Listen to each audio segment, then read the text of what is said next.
welcome to a new episode of the Game Informer Show. I'm Ben Hansen, joined by Dan Tack. Hello, hello. Blazered as ever. Yes. And looking sharp. Oh, We Dan try. Tack. And that's the voice of Andrew Reiner. Hello. Welcome. We have a big show today. We have a lot of ground to cover. We are covering Rage 2. Yeah, Remember last week we covered were like- a lot of ground in that game. Yeah, no kidding. But last week we were like, when is that game coming out? Oh, it turns out it's this week. It really snuck up on us, but we'll talk all about it. Dan Tack has finished it. Oh, yes. Great. And then we're going to talk about a game that I would love to know how much of the audience is going to play, but I think there's still interest in the Vader Immortal VR experience on Oculus Rift. I can't wait to see. You haven't even given me a hint of what you think of it yet. I know. I You really know what wanna I talk about think, it. so. That's true. That's true. I'm You said excited. everyone go play it for the love of Christ. Then we're going to talk about Medan. Ooh. This is an interesting game. This I'm is super from the curious team that about made that one. Until Dawn. It's their new project. Kim Wallace actually flew out to England, merry old England, Guildford, my favorite town in the world, to check out Medan. So she'll be in here with some hot impressions. And then Joe will be there, so we'll probably talk Fantasy VII a little bit. New trailer Sure. launch just as the last podcast launched. Hang on, Dan, you're squinting hard. Oh, yeah. Yeah, it looks great. Can't wait. When was the last time you played 7? Not recently. It's had to have been a long time ago. Okay, 10 years? What was with the sarcasm, though? Do you think it looks like garbage? I have no hope for it. I want to, and I don't allow myself to get hopeful for it. Because of Kingdom Hearts 3? I mean, that's one reason. The current state of Square, let's say that. And, Okay. Okay? All right, there's a lot to unpack there with the Final Fantasy VII trailer. Then some great community emails, and then back half of the show, Dan, you'll get a kick out of this. I will? I have an interview with David Brevik. Yeah, I will get a kick out Programmer, of that. designer for Diablo 1 and 2, obviously president of Blizzard North back in the day. Yeah. If you're a Diablo fan, I think you'll learn a couple things in there even. Like we talked about, like, Really? hey, what's like some lesser known stuff from Diablo's development history? He told a story about the origins of Deckard Cain that I've never heard Huh. before. Oh my that gosh. I'm Cool. riveted by. Also, he just runs down like, hey, here's what like Diablo invented, just the Diablo series. I knew was influential, but when he runs down that list, it's like, holy Yeah. God. Yeah. Yeah. Including, I mean, there's the obvious thing. Hang on, Dan Tack is allergic to good I am. podcasts here. Okay, great. Don't Colin. sneeze on me. I didn't sneeze on you. What are you doing? Turn your head that There was way. no sneeze on you. Come on. Anyways, he reveals the There was no origins. sneeze on you. It's fine. You know, like epic or just like loot rarity color schemes? Yes. He reveals the origins of that, which is unexpected. I found very interesting. But the reason we have him is we're continuing our big trend of talking about all things Marvel. Our cover story obviously is Marvel Ultimate Alliance 3, The Black Order, Yes. Order on the Nintendo Switch. Oh, Ryan, are you excited about that? Oh, God, yeah. Really? Are you a Can't huge wait. Ultimate Alliance fan? Yes, loved the first one. When was the last time you went back and played it? When I reviewed it, or we did it on Extra Life or something. Or was that X-Men Legends? I think we might have done an X-Men Legends. Yeah. Because, yeah, I remember that was the bummer where it's like it took forever to unlock the second character right. and all that stuff. Yeah. Anyways, but David Brevik worked on Marvel Heroes. He ran Gazillion and was the original creative director for Marvel Heroes. So right. get a full deep dive on what it's like working with Marvel, especially during that era where it's like really the MCU taking off in a big bad way. So it's really interesting. Also talk about his new game, It Lurks Below, which is in early access on Steam. It's going to be Alright. coming out soon. Yeah, that's been on early access for quite some time, About a actually. year. Yeah. yeah. So it's like a Terraria meets Diablo. I But played it for a bit, yeah. yeah, what'd you think? Yeah, it was. That's exactly what it is. Okay. I got pretty deep into it, but Really? it didn't really early access, right? He has so, no hope for it. So caveats, early access didn't grab me after a couple of play sessions. Right. The reviews are very positive at this point, though, so it seems like there's a community out there that's enjoying it. For now, Rage 2. Yeah, Here we let's go. get into it. Hang on, Dan Tack, do you need to sneeze don't 14 know. more times? I think I got an allergy. Okay. Leo in the booth, you've been playing Rage 2 as well, right? That's right. Not sick. Okay, fantastic. Dan Tack, what'd you think of Rage 2? I thought it was very average. Who even are you? I'm Dan Tech. Hello. You gave it a 7.0. I gave it a 7.0 straight up. So I've reiterated this many times. Love the shooting. Yeah. Love the combat. Love the abilities. All that stuff fits. It's fun. And everything else about the game is boring. Boring. Boring. Okay, well, let's start with the good stuff. Yeah. I played Yeah. like the first hour. Leo, how much have you played? Maybe 2.5 hours. Oh, great. Reiner, around the same camp? Or? Like 3 hours? Okay. So they're still honeymooning. I Yeah. think Well, we're like 30% of the game way through the game, I according think to you your start. review. I think around the 6 hour mark, that's when you're going to start seeing a lot of the issues, and that's just like, despite the combat being good, you get tired of it because you're doing the exact same thing with the exact same enemies in the exact same places, and it just doesn't land at that point. And especially, and the characters and other stuff don't help at all because the story is not satisfying. And I don't need a good I story. agree with you on that. Well, certainly even in the beginning, it's like one of those things of, all right, Rage 2, here we go. And it's like, oh, okay, I'm listening, just kind of like some holograms in the beginning. The lovable character, when you put on the Ranger armor, says, you're brave enough to put on the armor, you're brave enough to do the job. And I don't think a game that is so reliant on shooting and combat needs a good story, but they're gonna make you do it anyway, so we got to talk about it. Like it's a thing you're gonna do, and it's not good. Not good. The story, oh, it's abysmal. Okay. You also said Detective Pikachu was like an affront against God or something. I don't think I said that. I don't know. In You fact, said the could- plot was on life support, where it's like, it's fine. I don't think it was fine. Okay, that's Oh my God. Let's start with the gameplay, though. I think it's let's really do that. interesting because everyone's like, "Oh, the gunplay feels good." I think that's harder to pull off than people would imagine. Well, the whole setup of the game was like id Software, their gunplay mechanics, and then Right. the open world of Avalanche. Right? Yeah, okay. So one of those two things is working. Interesting. Okay. The guns are great, especially the shotgun. I know everyone on Twitter has been like, best shotgun ever in games. It might not be the best one ever, but it's really good. It Can you might name be one the best better than one. I can't offhand, so it might be. I'm saying And what makes it so good is it's the- weird that when you look down the sights, it's like a super Right. powerful shot. that's the thing. Which is I've never seen that in a game before. Am I missing that? Giving you that alternate functionality that feels really good. It's Yeah. either way you're firing it, whether you're taking out like 3 different mutants at the same time with a spread shot, or I'm sorry, muties. muties with a spread shot, or doing one focus shot that just flings a guy off of a tower. Either way, you're having a great time with that gun. Yeah. Especially in overdrive. It's super fun. Lots of great upgrades. Break armor, reload the whole magazine in one shell, everything. It's great. Yeah. But then even beyond the guns, just having the ability to like dash around, I think is really interesting, including like in the cars. The cars can like juke around. Yeah, Just you got fair like amount a of car dodge combat. move that doubles as like a ram. Yeah. The nano cool. abilities are fun. They're cool to combine with the combat. You can upgrade them. You even can resurrect yourself later on. It's cool. Resurrect yourself. Yeah, you get a move that lets you like defib yourself Okay. after you die by doing like a Dance Dance Revolution kind of thing. dead. Now, Leo in the booth, you seem like the kind of guy who is fine tuning out a story and just blasting through fun gameplay. Yeah, you'd be correct on that. I Uh-huh. feel like so far, I feel like I might be just getting past this part, but so far it's like constant story and tutorial, just constant pop-ups and that's of why I'm different so much- currencies. So much to learn in the first like hour of that game.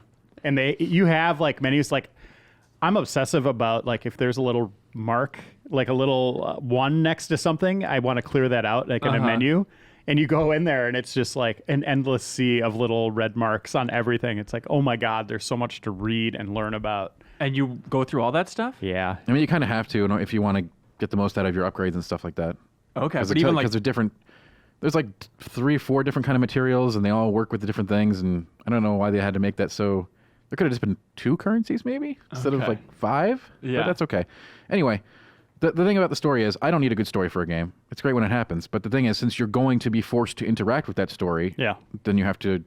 How does that story work? Is it good? Is it bad? I'll be honest, I'm at the point where I'm skipping cutscenes already. But, Really? Okay. But you skip a cutscene and then you come out and you still have to stand and listen to the person talk for another 3 minutes do. without Right. being able to go anywhere. the big beat is, hey, the authority must be stopped, as they say multiple times, and you're taking back the wasteland. Those are like the two pillars, It's a right? one-note story, and Okay. and even that I'm cool with. Like I'm cool with good guy, bad guy. I'm completely okay with that story. Uh-huh. It's a bad story, and it ends very unsatisfactorily. I'm pretty really? sure everybody here who gets to the end will agree with me. Hang on, Leo. Wasn't there a big joke in the rapid fire interview on the cover story trip about how the ending will be better than Rage 1's? Yes. Okay. Well, was it better than... Well, I guess Tack didn't play Rage I didn't 1. play Rage 1, but I mean, I'll tell you what. it could still tell you be what. better than Rage 1. It's gonna be real hard. I don't know. Rage 1 has ending- one of the worst endings ever. This is a bad one. Yeah. Do you feel like you're missing out on anything by not playing Rage 1? Is it confusing to jump into this? Now now? I'm a big fan of like not Mad Max the game, but like post-apocalyptic dystopian worlds. So you get the beats. I'm totally down with that. Like the movies, Mad Max movies and stuff like that. Other things of that nature. Yeah. Waterworld, Oh, the good films. Now stuff we're like talking, that. I'm totally cool with that genre, Right. subgenre, whatever you want to call it. I love that stuff. So I wasn't out of place there. Yeah. It is interesting just thinking about, like, obviously Borderlands and Rage 1. Yes. Very inspired by Mad Max. And now just watching, like, the evolution of both of those series, right? And now at this point, it's like, well, we got to have pure color in both. And it's got to be so aggressive and over the top. It's fun watching the trajectory, even though I think at the reveal, a lot of people were like, oh, this is a lot like Borderlands. And then having played it, Dan, it's like, not so much. I would say that it does try to be. Oh, really? I think so. Some of the humor is kind of over the top in the same way. Like I said, tries. Then I mentioned this in the review about. So they're dropping like F-bombs and stuff all the time, but there's no impact behind them. It's like just like a doll, a paper doll telling you emotionlessly, we got to go take out that effer, but not even with that much emotion. Just like, We need to go kill that effer. Sub Dan Tag emotion. Yeah, absolutely. Just God, man. Just total stone cold, blank faced, You want passionless. You should love that then. It didn't fly with me. You want the shotgun of F-bombs. If you're gonna say it, make it count. Okay, sure. I guess that's fine. Did you play Avalanche's Mad Max game? No. Reiner, you played that, right? I did. Does it Yeah. feel a little bit more like that? The open world, a little bit. It has a little more density to it than Mad Max did. Okay. And very I think dense. that kind of worked in Mad Max's favor a little bit of just you do feel like you're at the end of days, whereas this is very much like everything's kind of thriving. There's these little camps all over the place. But that works in Rage 2's favor too, because you have a lot to do, right? There's just, you turn a bend, you go around a canyon corner and there's like, oh, there's 3 things to take out here. A lot of that is repeated though. So Already, I'm already even. yeah. And it gets it, and again, and that won't change. You're gonna be doing the exact same stuff the whole way through. You'll run into these kind of, it's almost like a standalone boss turret. Yeah, the I don't remember what they the are. It's like a authority tower. sentry. Yeah, Yeah. and it's just sitting there, and you just whittle away at it, and then you get some loot from it, and then you go down the road a mile, and there's another one of these, and you're just like, well, to get 100%, you're going to want to do these, and you are getting benefits from it, you are, but it's such a boring fight.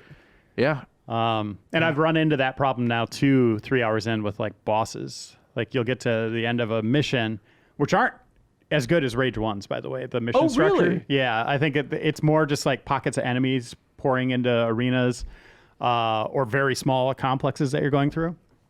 So, you know, like something I loved about Rage 1 was like setting up turrets, mixing up my ammo and my little wing stick, and just kind of playing it that way. This one, I just feel like I'm just running and gunning and using superpowers.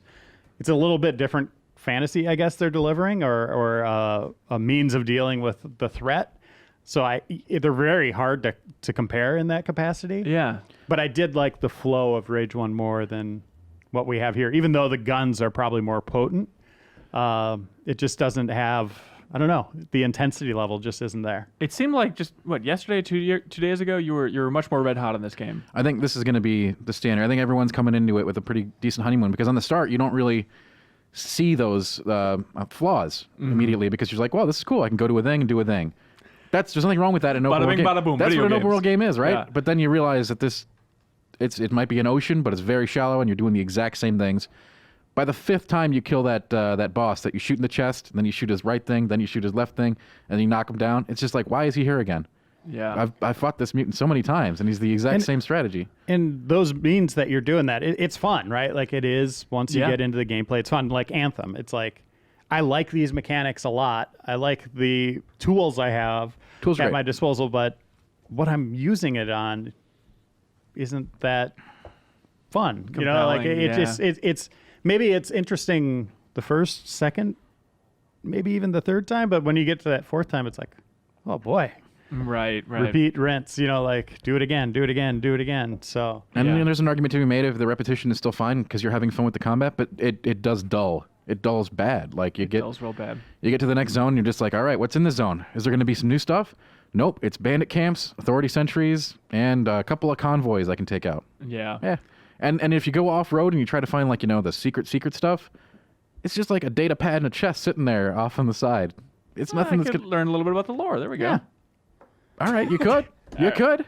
Leo, do you think you're gonna finish this game? Well, if it's really 8 to 10 hours, I feel like I probably can. Critical path. I will say I think the style is actually really good. I think it does deserve points for that. The visuals when you're going into overdrive, the glitches and everything, I think Yeah, that stuff is really that's well cool. realized. And the music too is really good. Yeah. At least they tried to make a distinct mark in that way. No, it's interesting. What do you think went wrong here? Was it just a budget issue in this type of repeated content or shallow content? Like it seems like Bethesda's usually pretty generous, giving studios what they need. maybe just the scope of the open world. They maybe didn't factor in completely and just had to start repeating things, or felt people would find these activities interesting. Yeah. But man, that Sentry, that right there is like, Sentry's a good example oh, because man. it's just an example of like you go from the dune desert to the swamp. It doesn't matter. There's still an authority sentry and does the same thing. Right. I feel other open world games like just recently, like Division, for instance, you go to a thing that's going to be a different arena. There's going to be some different things that happen there, different storyline beats, and even that's a very repetitive game, right? But like, Right. But because there's different things, I mean it. Like I'm talking like you take a cookie cutter kind of thing and just go authority century, authority century, authority. They're all the same, and it's just. Will this game be remembered? 2 years from now, will you bring up? You ask some really hard questions on this Look, show. man, you know I that? like to zoom out. People are gonna be listening to this podcast 2 years from now, and they'll be Yeah, like, I'm gonna say absolutely not. I'm gonna say it's in a very good honeymoon period right now, and I love that people are loving it. I'm never gonna tell people to not like a game. Okay, that's insane. If you love it, and that's great, and I'm glad you do. I think the audience is going to be pretty split. I think most are going to kind of be in our camp, maybe, of like... Let them get into it. It didn't quite hit the right notes, and it was very repetitive, especially if you're going for 100% in that game. Like, whew. That must feel awful. yeah. But I do think there might be a cult following around it. Like, I think Mad Max is a pretty good example of that. Like, that's another one where people either hated it or they really got something great out of it. And to be fair, they've got like a content plan released for this too, so the game is going to change over time. Right. Yeah, maybe it gets better over I have time. no idea what happens with that. Right? Can't talk about that. It's We don't know. very strange how they have like on the pause menu they have a notification in the corner that's like message of the day. I was like, oh, that's kind of interesting. And then we change that every day. And then I read the first message and it was, I laughed so hard at this one. welcome to Rage 2. Rage 2 is out now.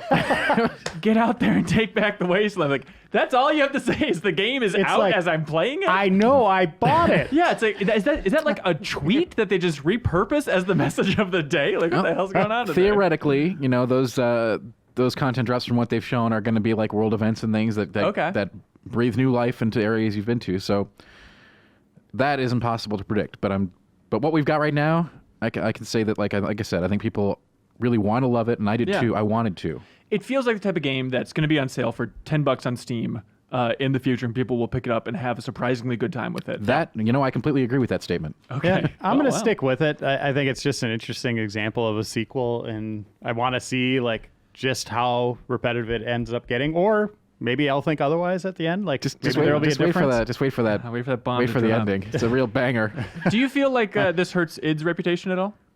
No. Modern id? I don't think Modern so. beloved No. id? I don't think so. Isn't that weird how they can attach their name to things like Quick Champions Yeah, and but this, and then it's like, it we're doesn't work raving out. It's about like, their element. Well, right? as You far know, as like we know. the gunplay is really good. Leo, you're on that cover story trip. Did you have a better sense of like, is it as literal as id's like, leave the shooting to us? Pretty much. Oh, I see. Do you remember like what was communicated? Were there any interesting insights into that dynamic between the two studios? I thought it was interesting when we asked during that rapid fire if they were more involved in that or Quake Champions, and then he said pretty definitively Quake Champions. Right. So kind of minimizing in some way the amount that they're involved with Right. Rage 2. He didn't give any like half measure answer of like we give your time to both. Right. That's interesting. It does feel really good every time you down an enemy and they just pop and crystals fly out of them. Like that never gets old. So there is, I don't know. We'll see. We'll see where it goes. I was thinking about this while playing the opening section there.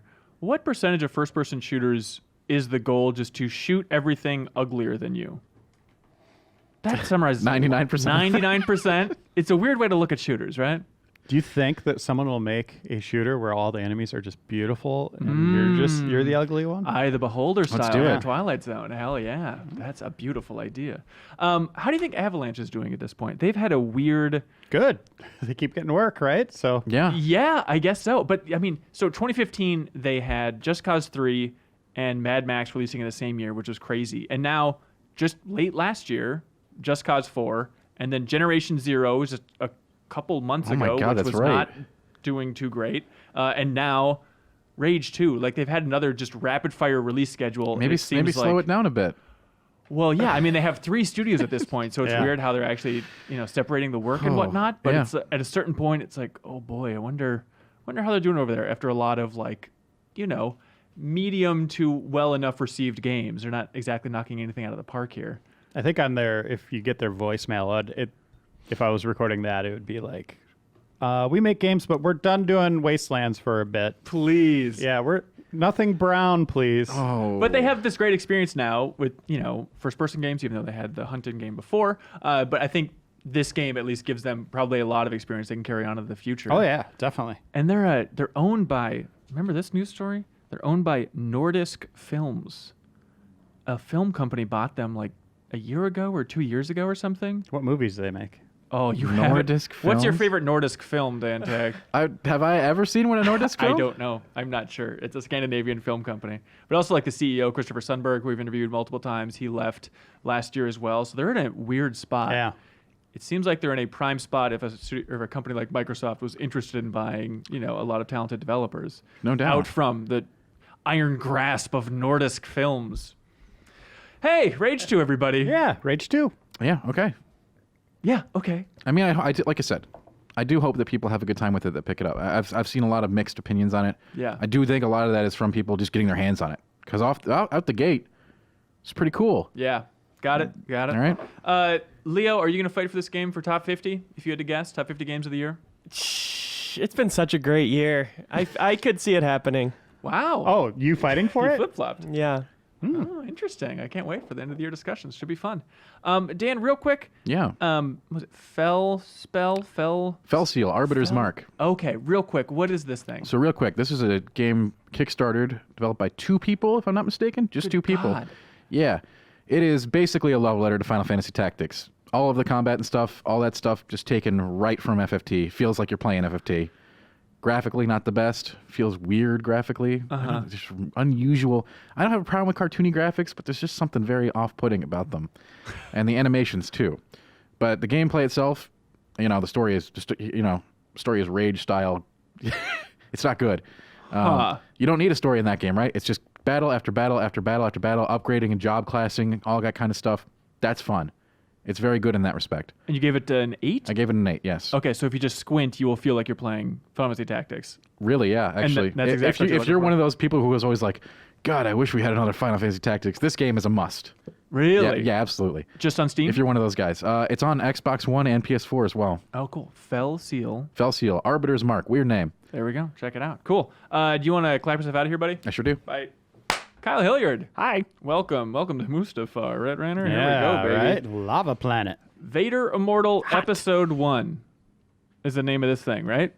Or is Yeah, it- it's just Vader Immortal. They didn't really give it a subhead They probably or anything. got Star Wars in there somewhere just for SEO. Oh, right? a Star Wars VR adventure or something. Yeah. Okay, so this is exclusive to the Oculus Rift? Yes. Okay. Published by Oculus, yeah. Very interesting. So this thing is like 40 minutes or so to get through. Yeah, it's Yeah. pretty short, like most story-driven VR experiences. Yeah. There's some like training modes if you want to, wave a lightsaber around for some more time. Right. But I am so curious to hear who out there is playing it. Please leave a comment on YouTube or on GameInformer.com if you are playing this game, if you own an Oculus Rift and you're playing this game, because I do not know what this audience is looking like, but I still think it's an interesting game to talk about. and it is out, right?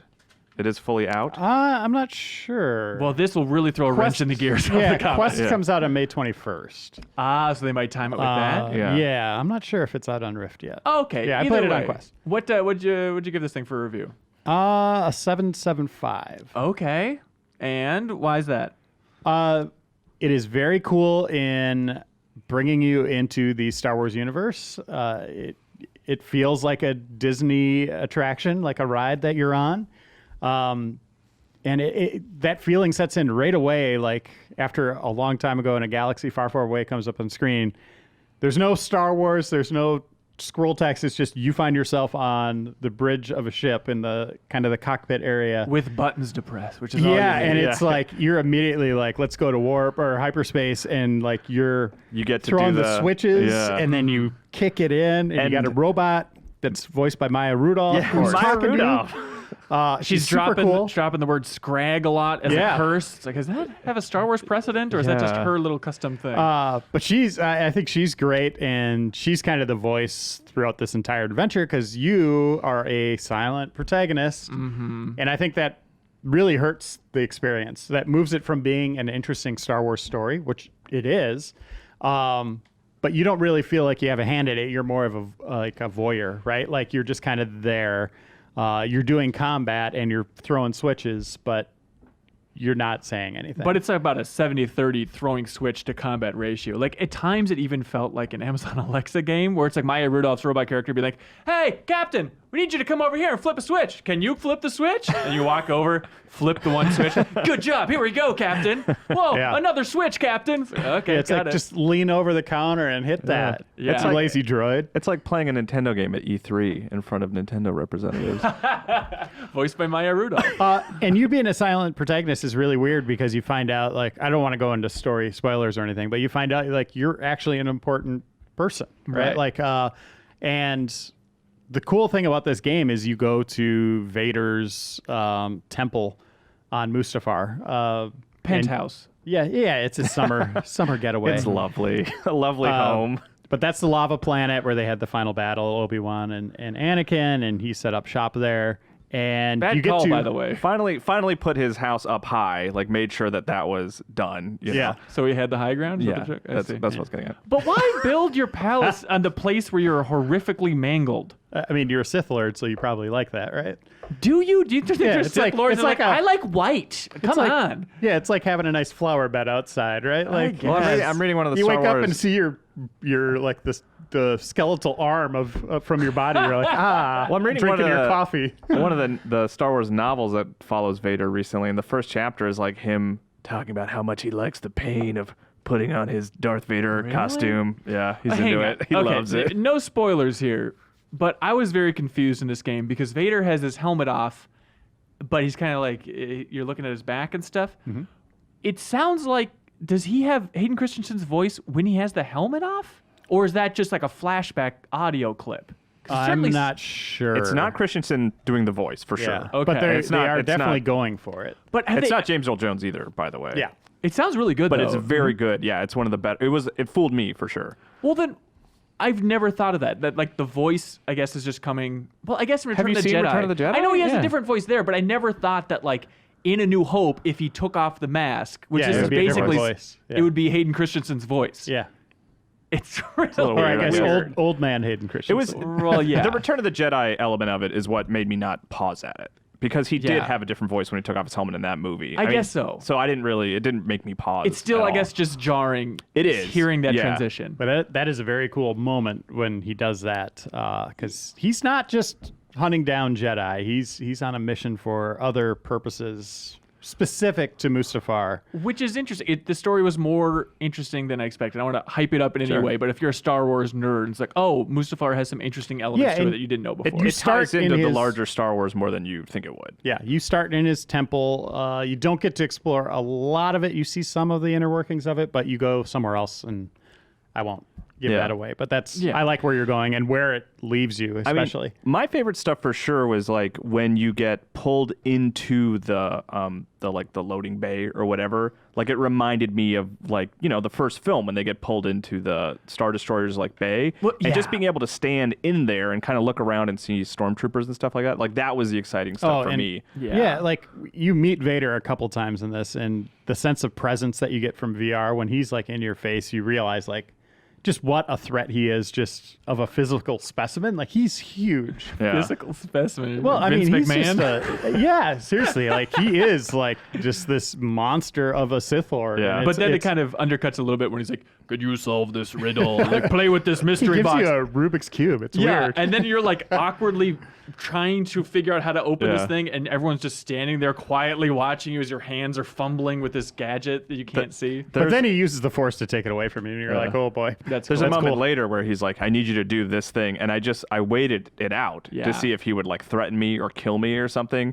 And he had one extra line of like, you know, pushing me to do it again. But Come on. I stood there for like 5 minutes and he was He just passed like, gas when I was there. Yeah, it's like a balloon. Like It is intimidating when he walks up but it does. I mean, I guess it depends on how much you want to role play in this like situation. But the for point? me, I broke it apart very quickly by like taking my hands and like trying to poke his chest. Yeah. Oh, yeah. And he pointed to me and I like touched fingers with him ET style. And, like, That's the biggest bummer is like the lack of interactivity in the world. I'm totally with you. Where it's like he shows up and I'm like, here we go, one fist to Vader's face, blah, and nothing. Yeah. Just throughout everything, like you know the lightsaber that you get eventually, you can like make burn marks on the environment, Yeah, which it's is nice. cool. But other than Yeah. that, it's like I'm flailing that thing everywhere, and just Yeah. it feels like I'm not being able to. well, interact that's the with thing, world. right? Like Kyle's totally right. Like to really get into VR, there is more role playing than a typical video game, right? It's like because it's kind of self-directed. Like if you want to be part of the story, you can engage in that, and it's you can't have your you could have your character going around and breaking boxes in other games as characters are talking, but this one your hands are doing whatever you want them to do. But when you get that lightsaber, like you learn like, oh, I have when you're interacting with that box that Vader gives you, the holocron, you learn that you're force sensitive. Specifically to this planet, there's something going on with you on this planet. But when you get that lightsaber, it's such a cool thing, like just to turn it on. And then turn it off, then turn it on, then turn it off. and that's totally it. It's but just pressing that button to have that sound effect, like that was really. It's more exciting to do that, honestly, than some of the combat, I think. And one other thing I didn't even think about is like when you hold it up to your face, like the light, the brightness of it, like blurs everything else out in the environment. That's cool. And then when the training droids come out, like those little ones that Luke battled on the Millennium Falcon, deflecting those blasts feels great. Those elements of the saber are fun. But when the other droids come out with sabers of their own and you're like sparring against them, you're basically just playing Infinity Blade on iOS, right? Like it's very defensive, where they just want you to block like 3 moves to open up a window, and then you can just kind of flail away. That's it. That is the biggest problem, because when you're holding a lightsaber, it turns out in VR, you realize like, oh, the most efficient thing to do video game wise is basically tickle this enemy's face. Every time they're exposed, just back and forth real quick, right? And it's like, why wouldn't I do that? That's how you get the most hits in. It just feels like garbage. So they went more for that, like having these droids right in your face with presence and sabers, locking sparks flying right in front of your eyes, rather than actually using the saber as like a true weapon that can just tear things apart very quickly. Yeah. So I'm wondering in the future installments, these next 2 episodes, if they will have more enemies that you're just kind of swinging it. Yeah, I hope so. Because right now more it is one-hit enemies. Yeah, right now it's just block, block, block, and there's some skill to that. Enemies will move quickly, and you got to move the saber to different positions. And then just tickle them to death. But it's weird. I think it was stronger when I started limiting myself, when I actually brought my second hand up, and you can kind of, it doesn't lock together, but if you just kind of shove your 2 hands awkwardly together, you can have 2 hands on the lightsaber, and like being more deliberate, I think makes it feel more satisfying in Star Wars. Which is one of those things where you're seeing your hands do it in your headset, in the game graphics, and then the reality breaks when you feel the ring on the controller, like your hands hitting. It's like, I can't lock them together like I want to. If someone can just duct tape my 2 hands together here so it can feel good to hold this lightsaber. Like that Beat Saber mod that everyone does where you play, it's like with Darth Maul lightsabers. Overall, though, it is another successful VR experience showing us how story can be done in games and bring you into these worlds. Like, I think it's very cool in that capacity. And like I said, like it's a successful like Disney ride. Like I would, if I saw that at like a Disney theme park, I'd walk off it and be like, oh, that was really cool. I don't really equate it to being a great video game or even a good one. But as far as an interactive experience, I think it's kind of neat. Yeah. Right. I had this flashback and I realized like, oh wait, I've played more Star Wars VR than I realized. Like we played that Battlefront X-Wing mission and stuff in PSVR, which was actually pretty cool. And then also it's like, oh yeah, what was that? Early on, was it the Oculus where they had that Trials Secrets. on Tatooine? Yeah, there was that, called? and then there's the room scale one that they do at, I can't remember the Secrets of the Empire. Yeah, Secrets of the Empire. Yeah, it's kind of a prequel to this one. Okay, that's confusing. But yeah, just thinking back to like that Trials on Tatooine one, where it's like, oh yeah, that's the first time I used a lightsaber in VR, which is of course a cool thing. I feel like with Beat Saber, it's probably a better lightsaber experience in this game. But I should point out, it's written by David S. Goyer. He was one of the writers for the Dark Knight movies, the trilogy, Batman v Superman. He's done a lot of Justice League, movies. All your favorites. He's had some highs, he's had some lows. Call of Duty. What was it? Black Ops 1 and 2. Ops, yeah. But he has some chops, and I think this story, if you are a Star Wars fan, is interesting, and it'll be. I'm curious to see where this thing goes, especially with your character's connection to Mustafar. Yeah. Here's a classic Star Wars mistake. Classic Star Wars blooper they made. So you go into the fortress and stuff. They have a mouse droid there. Of course they do. It does the exact same thing from A New Hope, where it's like, and then gets scared and runs away. Where it's like, I'm just a random space captain. Like the whole point was that Chewie scared the mouse droid, wasn't it? Yes. Yeah. And it's like, well, we got to have that moment where the mouse droid is scared. It's like, no, you don't. What if you look in a mirror and you're Wookiee. Actually, that's a good point. Just with human hands? You take your gloves He off, does, and yeah, it's you like, are wearing "Whoa!" gloves. Yeah. Oh, that's interesting. They also, in a 30-minute, 40-minute experience, they managed to stick in the line. I have a bad feeling about this. Right. It's Star Wars thing. I laughed at that. Yeah. Also, there's a moment where my Rudolph robot, who at some point looks like gets choked out by Vader, which the idea of a robot getting choked out is very She gets confusing. thrown around a lot in this. Yeah. I thought she was great, by the way. Yeah. Yeah. She was a fun character. But she has good lines like, "We're sitting bloggins in here." Oh, Christ, Star Wars. All right, good times. Also, real quick, Ninja Theory is in the credits. Yeah, Which isn't that interesting? But it didn't really it was weird. I don't think they're Yeah. cited as a developer. I don't know if they just assisted in some way or so what. they have Star Wars experience from when they worked on Disney Infinity 3.0. They were Yeah. working on like a Rogue One playset that was canceled and stuff, but they did, I believe, the prequel stuff for Disney Yeah. Infinity 3. So they maybe were just a good connection for They have Disney? made a game where you swing a lightsaber, sort Right. of. But now I they're don't owned by know. Microsoft. It's a confusing thing. So maybe they got the ball rolling for this thing Yeah. initially. And it wasn't clear in the credits what they did. They were just it's odd how they're integrated in the Yeah, credits. I mean, when I watched the credits for Mortal Kombat, there was maybe 12 different studios in there, and I'm Yeah. like, what?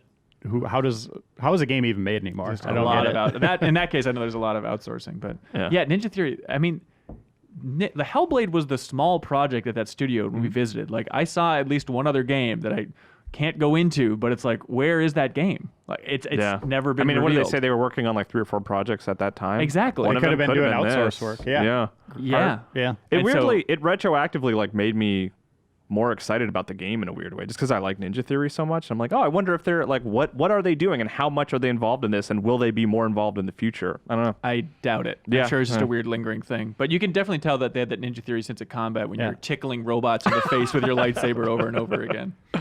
Yeah, that's something VR will never be able to get over. It's just players being idiots, right? Yeah. Yep. And wanting to see what they can get away with. For Yeah. sure. Let's see. Both of you want to clap out? Yeah.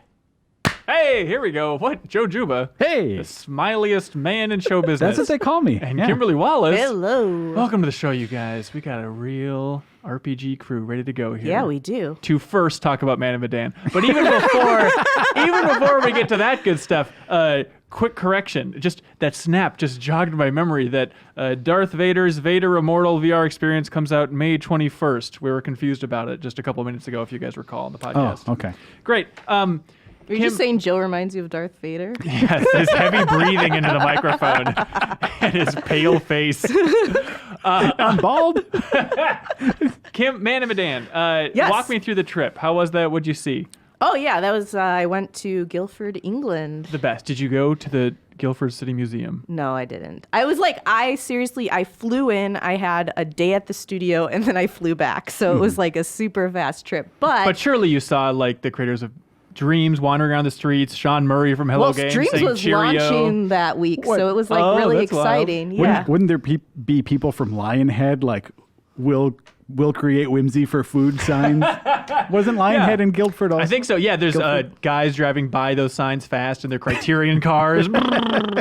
It's a wonderful place. They're a tight knit and you crew were there seeing Supermassive. P.S. Yes, we didn't yes. say that yet. Until Dawn developers, Yeah. for those Yeah. who don't know. I'm sure you do if you're watching the segment, though. Yeah, they're working on their next big project after having done those 2 VR games that were associated with Until Dawn.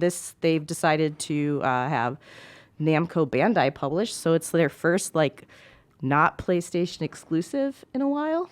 That's interesting. Okay, and so And it's an interesting setup because it's an anthology. So Man of Medan is the first game out of 5 that they're doing, and they plan to release 2 a year.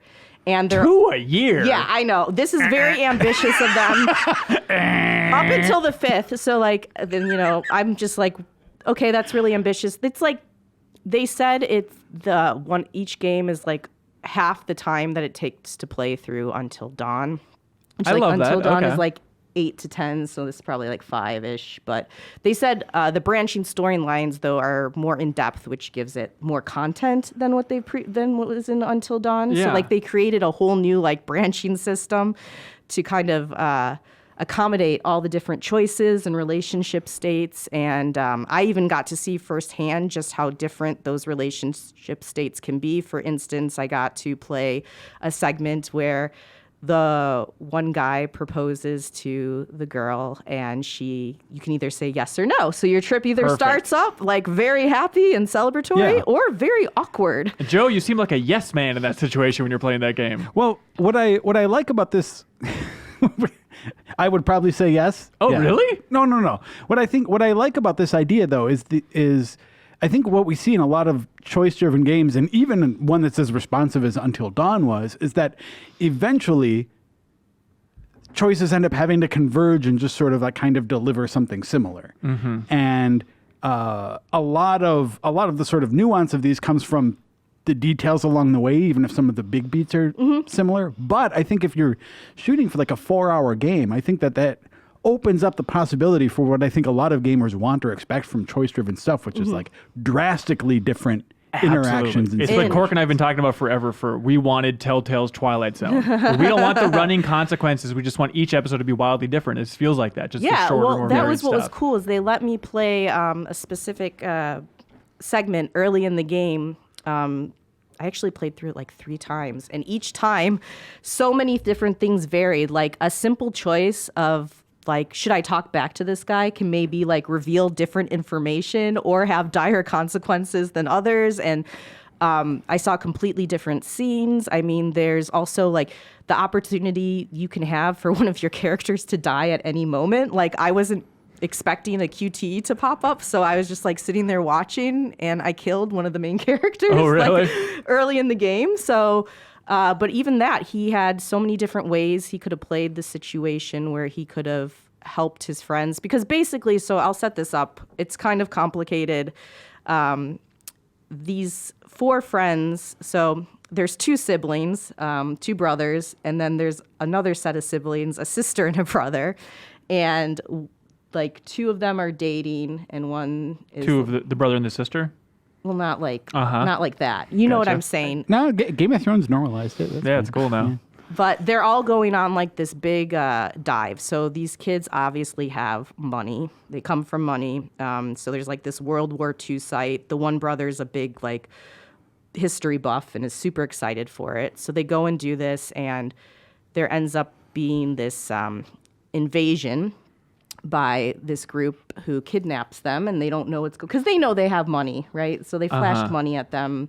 They got in an altercation earlier, and then it turns really strange because during that altercation, this ghost ship kind of appears, and then you end up on this ghost ship. So, but realistically, it's going to be the ghost ship that they were like diving to discover or whatever. Well, the ghost ship. Well, I mean, there's a whole like legend with this ghost. So it's based off an actual legend of this ship that. Oh, a real ghost ship. Yeah. Oh my God. Okay. Well, people died under mysterious circumstances. There's all these different ways to.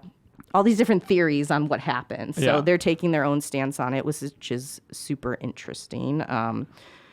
So there's a lot going on here, and it's a lot to like unpack in like a few moments in it. Does it feel just like Until Dawn in a new setting though? Like that's all a lot of people want. I mean, that is what it feels like for sure. But they,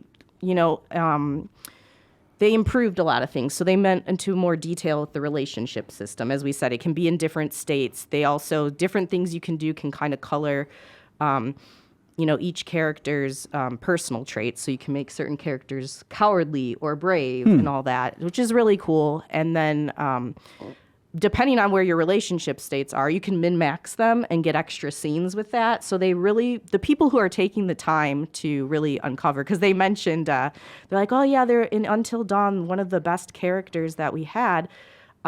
People initially hated her, and I'm like, are you talking about Emily? And they're like, maybe. And they said like they tried to reward people who really went down the path of Emily, because she does become a really interesting character if you don't get her killed. Like, right away. She didn't die right away, but that was like the frustrating death for me in that game. Yeah, I think we got her killed at the same time probably, because I felt helpless in that situation. It was just like frustrating, but anyway. Yeah. So. They're putting that. They improved some of the mechanics. QT, you can have jamming sequences and all that. Here's my question. Like, Until Dawn ended up really taking off as far as like streaming goes. They have to like recognize they that, did. right? They had mentioned that it's one of the most popular streamed games, and they know that. Well, I mean, top it's probably number 76 or Well, something. I mean, for Right. for a smaller studio, Sure, it's sure. big. It was big when it came out. Yeah. So I guess my question is, like, did they say anything to you about considerations or accommodations they're making for it? Because it seems like already, if they're saying, "Hey, this is like a 4 or 5 hour game," they're already like catering to an audience that can like sit down and like, you know, play it in a sitting or watch. So you want someone like play it. Twitch integration into the game? Is that what you're looking for? I'm just wondering if they said anything They about didn't that. say anything about that, but I know that that was part of the reason why they went, like, it seemed that they went through all this trouble to make sure paths were so different, because it would be cool to see somebody's playthrough versus yours. And like I said, I saw that firsthand, which I was very impressed. I'm also of the camp where I want choices to feel like they matter in games and they Yeah. can be different. And my experience when I talk to you about a game can be very different depending on what our decisions are. And it's that's hard to nail and get right. But I feel like because they are taking this smaller scale here and really putting the time and effort into that it will ultimately work out better in the end. Yeah. Do you guys feel like the push for such realistic graphics is paying off? There's a part of me where I see this type of game and it's like, I'm fine if things are a little bit more abstract and cartoony, but like the fidelity of the faces and the new footage that we have it up on YouTube and GameInformer.com. It's like, man, this looks like a lot of work. Is it necessary? I think in a game like this, I think you run into the same thing in something like Detroit Become Human, right? When it's like so much of it is based on character, like to get those sort of like subtle kind of emotive things. I think it's worth it for this kind of game. Yeah. Yeah. To have that level of Definitely. detail. It is weird just thinking about Quantic Dream and how it seems like they're kind of branching out from the PlayStation ecosystem. They have stuff on the Epic Game Store and whatnot, and then Supermassive also doing a similar thing. It's like, all right, goodbye PlayStation. We're seeing whole new frontiers for these types of games. It's fun to see. Did you have impressions of the studio in general? Oh yeah, they're awesome. They are really huge. You know, they say horror is kind of in their blood, and Cool. you can definitely see that around the studio with like all the movie posters they have, and you know, they obviously were talking about Hill House on Netflix recently. Oh, Like, okay, yeah. They dissect movies together, and then they talk about like stuff they can draw on and take from that. So like when they went to do this project, they actually came up with like all these different subgenres of horror because they wanted to like mesh two for each of the games because they're all standalone. There's one through line in this guy called the Curator, which I can get into more later, but he's in every game and you kind of see his arc. So it's your reward for playing every one of them. That's interesting. Okay, Yeah. I'm glad they have something like that. But where was I going? with They it? love horror. Yes. So they did 42 subgenres and they came up with 42 and they wanted to mix like different ones for each one. So like this one is going to have like home invasion and ghost ship. Wait, on it. 42 subgenres of horror? Yeah.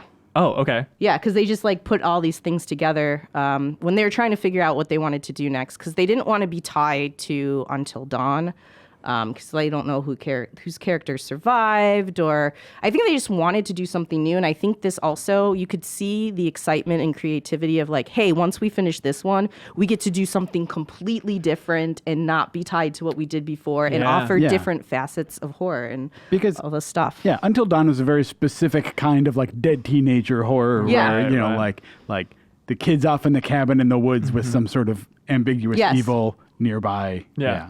I wonder for breaking down these different types of horror, if they just, I've been playing a lot of Betrayal recently. If they just go to like the booklet for Betrayal, like, all right, scenario number 32, Invisible Guy, that'll be the second anthology. I think it helps spark creativity just to have those general ideas and then go for it through it. But yeah, they Yeah. definitely have talked about The Invisible Man of Medan. saying like, yeah, we definitely play off of all the different like cliches that you see, but try to take them in a new direction. That's So- cool. So, Kim, you'd mentioned that when you went there, you saw there are other two games that were tied into Until Dawn, which was the Inpatient and Rush of Blood? Rush of Blood, Yeah. right? But they also did they talk about Bravo Team at all? No, they didn't. Okay, because I just had to look up. I was like, they did some They've military done some game weird also. stuff because they also did that Hidden Agenda game, which was actually Yeah. really fun. Oh, wait, yeah, I played that. Yeah. Well, it's they're like horror is in our blood, but sometimes we do things that aren't in our blood to pay the bills. Yeah. I mean, Oh, Hidden Agenda is close enough, I guess. God, I completely forgot about all those games, but there was like that weird span. Just couple years ago, it's like, oh my God, they're just cranking out so many small projects. They had said that they were trying to learn how to ship games fast and successfully, and that's why they feel confident about this schedule. We'll see. I think it's pretty ambitious. I would be happy to play 2 games from them a year, but honestly, if I'm all for take your time, you know, I'd rather have a very solid experience than one that feels rushed to make some, you know, arbitrary like release date that they throw out there. So Medan actually comes out this summer, which is super soon. Oh, wow. So I'm super excited from what I saw. It makes me very... If you liked Until Dawn, I don't see why you wouldn't like this, basically. Yeah. I'm excited for it. I can't wait for the third part of the anthology called Bravo Team. It's just like a re-release. Hey, maybe. In case you didn't get it the first time, here we go. Cool. You have a preview on the site as well, right? Yes, Very and we cool. have exclusive footage up of that first scene that I had played, which is early on in the game. So you should check that out if you're kind of wanting to know what kind of tone this game takes and learn about the rich characters who are... Literally. Yeah. Hey, Final Fantasy VII last week had a very exciting trailer. It was hats off to PlayStation for that state of play. Yeah. Like the first one, it was like Iron Man VR, fine. You know, and then the second one, it's like, you know, Monster Hunter World expansion. it's Like, like, all right, a lot of oh, people are that's excited better. about Yeah. that. And then, bam, Final Fantasy VII trailer. Like one Hell of the most yes. anticipated games on the horizon right now. It's crazy they got that. And not even a full, just sort of like a, hey, more info on this coming in June. Which is very exciting, just to like for Square to plant the flag and say E3, we're going to be going all in, or at least it seems like they're going to be revealing a lot more about the Final Fantasy VII remake, because there's still a lot that we don't know. Yes, exactly. But that trailer was interesting. Did you guys have any big impressions from looking at that thing? I just thought it got me excited about it. I remember I was on vacation and I was like, oh my God, these footage coming, I have to watch it. And I was just like giddy about it, looking at it. Because it's cool to see a game, you know, Final Fantasy VII was such an important game and a powerful game in the PS1 era. It's what I remember most from the PlayStation, actually. Like, I have to play this game. I think, yeah. And so to see that kind of be remade and have like these more realistic graphics and even like change up things like the battle system, which I know some people are really split on. I do enjoy my turn-based battle systems. I do think turn-based battle systems. I do think they have... They're for everyone. I do think Final Fantasy VII hasn't exactly aged the best as time has went on, which is why I'm excited about this remake, because to go back and play it now, yes, you can play it, and it's not awful by any means, but it just doesn't have the same spark that Not it the did back exact then. same, but I was amazed by the amount of people playing in the game club, which feels like just yesterday for me, but apparently like it was 3 years it was ago. a while ago that we played through the game for Yeah, game club. yeah. So I if was you're gonna say, you interested guys in played through it more. 5 hours of comprehensive analysis of Final Fantasy VII, you can find that on YouTube. Yeah, just search Game Club Final Fantasy VII. It is very fun. I love going back and looking at that thing. But I was amazed by the number of people playing it for the first time there. They're like, actually, this holds up pretty well. Of course, I was amazed by how well it held up, but it's like my favorite game ever. So, of course, just nostalgia is That's your flowing favorite through my Final veins. Fantasy? Yeah. Oh, by a mile. Yeah. awesome. By a Was that like half one a of your country first mile. ones? It was my first one. It was Okay, my first yeah, RPG ever. So I'm very much in the bag for Yeah, this stuff. this is good. Yeah, this is going to be fun for you. Oh yeah, absolutely. But like, it was crazy seeing the changes.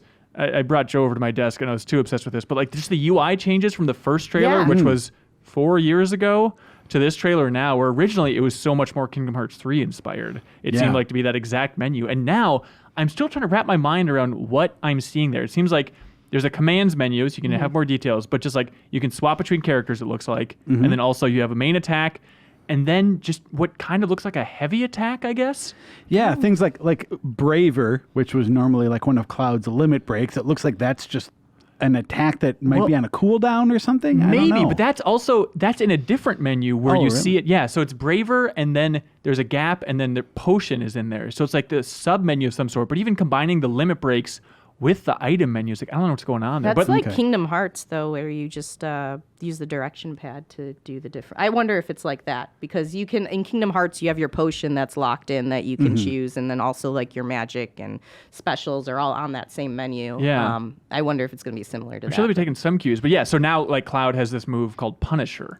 That's just on there all the time. It's like the triangle button. And then when you're playing as Barrett, it shows one called Backblast, which is just like a heavier version of his basic attack. Yeah. What is going on here? Yeah, I don't know. I haven't gone like I've watched the trailer a couple times. I haven't gone like frame by frame to look at it or anything. But there's some things about that real time system that always sort of give me pause when you like do an attack on something and it just feels like they're not reacting to it at all. And that's what I saw in the trailer. That sort of, more than the real time combat and stuff, that's what sort of had me like raising an eyebrow a little bit. Like, Well, combined with the fact that when the three of us were in Square for the Final Fantasy 15 cover story trip, and we talked to Katase a little bit about the remake, and remember we talked about like the action combat, and he said like, oh, I feel like, the modern mold for combat in Final Fantasy is kind of a Dissidia type thing. Just like hearing that word connected to Final Fantasy 7, it's like, my God, no.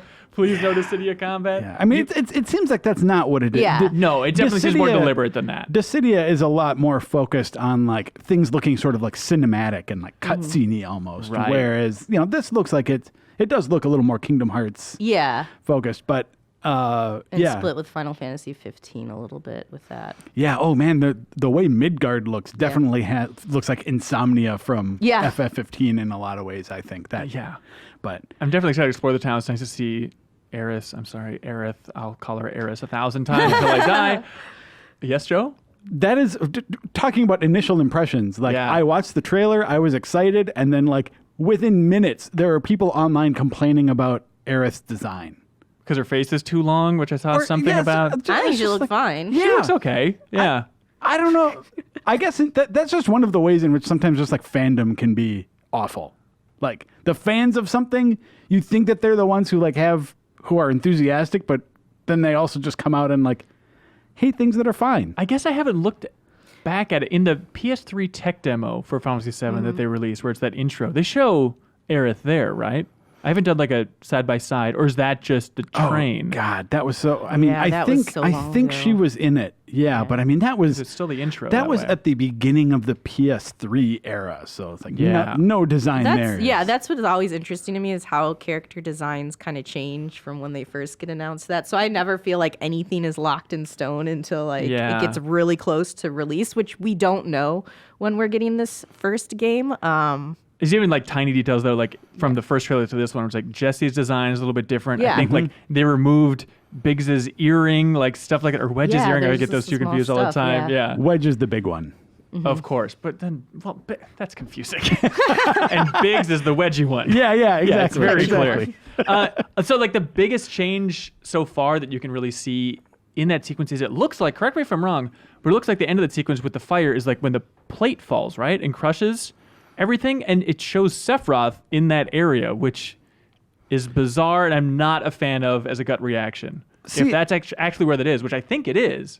That's possible. At the same time, like there are so many parts in that game where there's those moments where they like flash static, right? Or just a black screen of the text. Yeah, where it makes that white flash. Where there's some sort of indication that there's like a dissonance in the way like Cloud is putting things together, or there's some, his memories are fused with Sephiroth, all that stuff. Or there's some interference going on with the whole like reunion thing and stuff like that. So it wouldn't to me.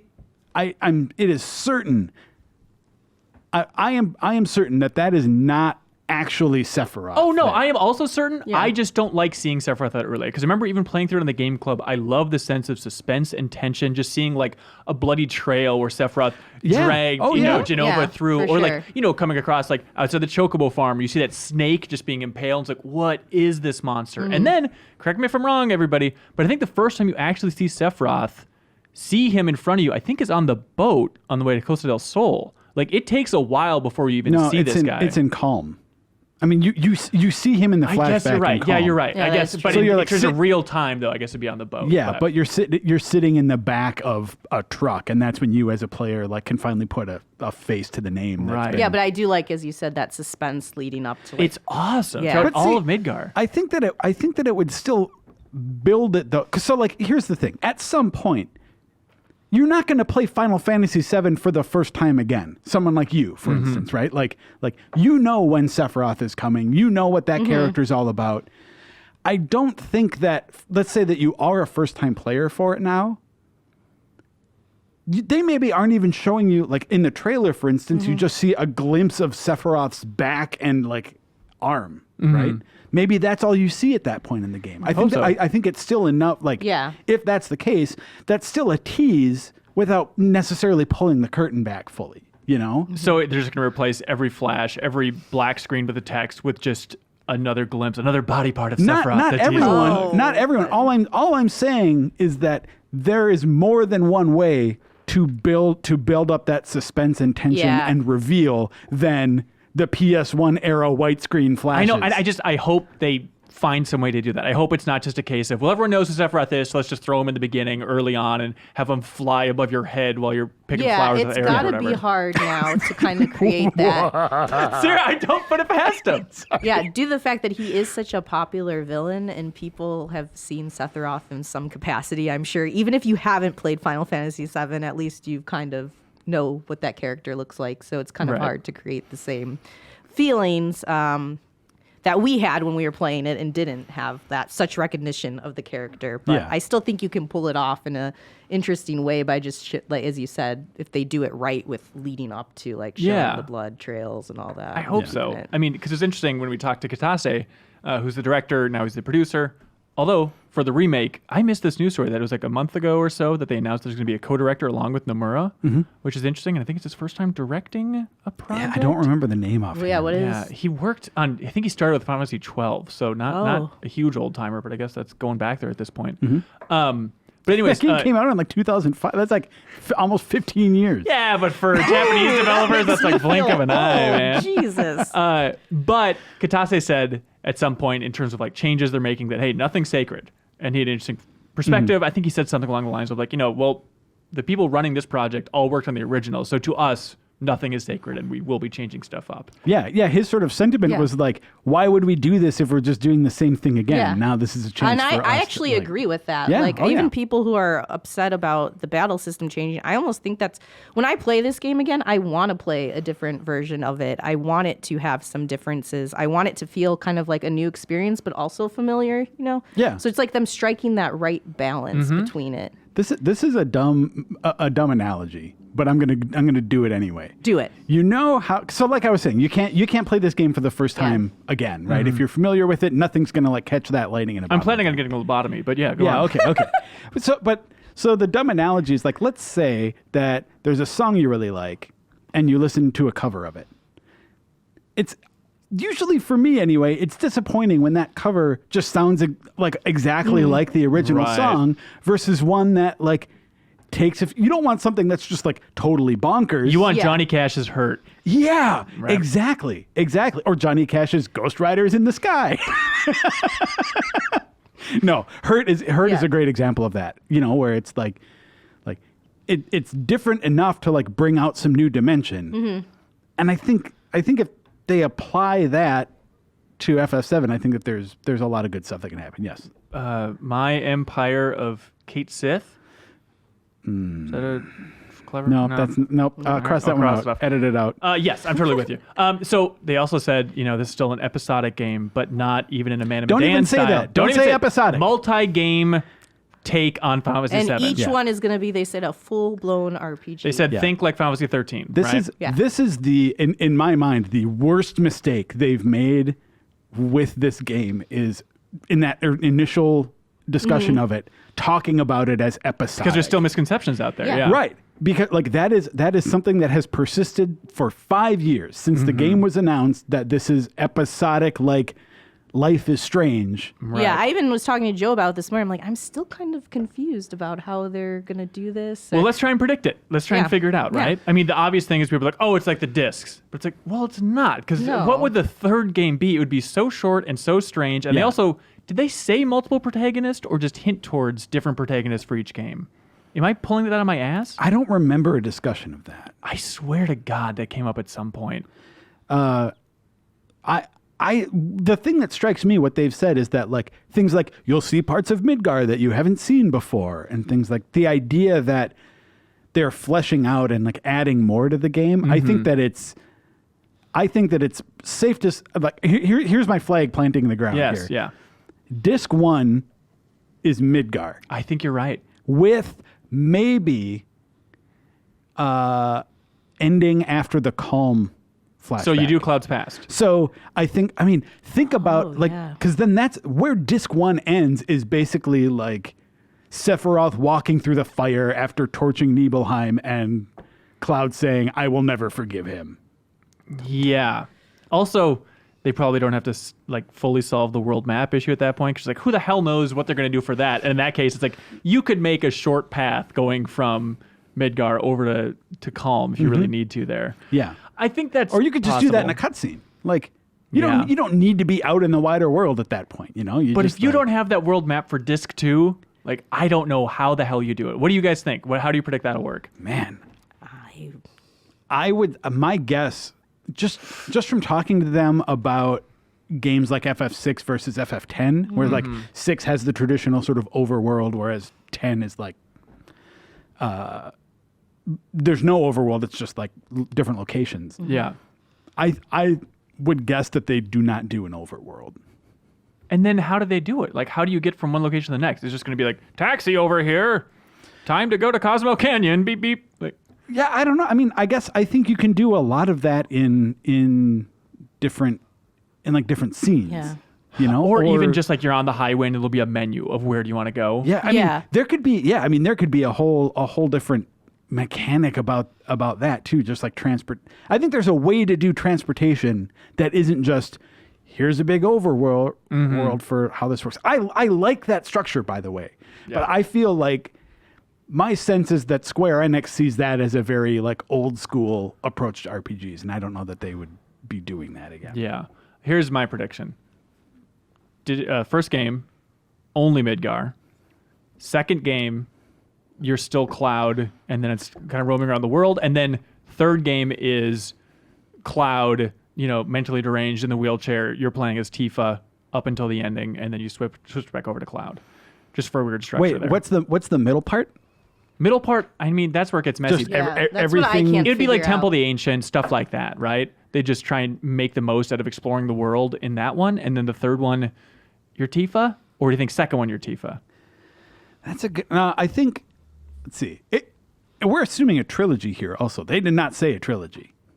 God, if it's more than a trilogy, they're out of their effing Like, minds. what if like one of these like they go back to like Crisis Core or something too, and they Yeah. say the 3? Like I've thought of that too. Like they didn't specify. I'm sure when they show Zack's story, I'm sure they'll probably expand upon it a fair amount since they know so much more about it at this point, Yeah, and there's stuff about that. I wonder the degree to which they're going to delve into like some of the expanded universe stuff that they did, because Yeah. like I mean, the stuff in Dirge of Cerberus is just stupid. Yeah, I really hope they don't rehash that. Yeah, Well, I mean, it's also, just when like, does that take place? Isn't that after 7? I think it is, right? yeah, but it like Dirge of Cerberus has like implies stuff that happens when like Vincent is a Turk, Okay. and stuff like that too. So I didn't there's- play that. What am I missing out on? So it just goes into his history, but it's not don't do relevant. it. It's just like in 7, all you need to know is he used to be a Turk, now he's a vampire or whatever. Right, but if we're talking about ways that they're probably going to flesh out the game, Yeah. Vincent, who is like one of the like fan favorite characters, is probably a place that they're going to look into that, considering Yeah. they did a whole spin off on him before. Yeah. But they did a bunch of dumb looking stuff, like also in that game. I don't want them to do the dumb stuff. I don't want them to do the No dumb stuff. Got it.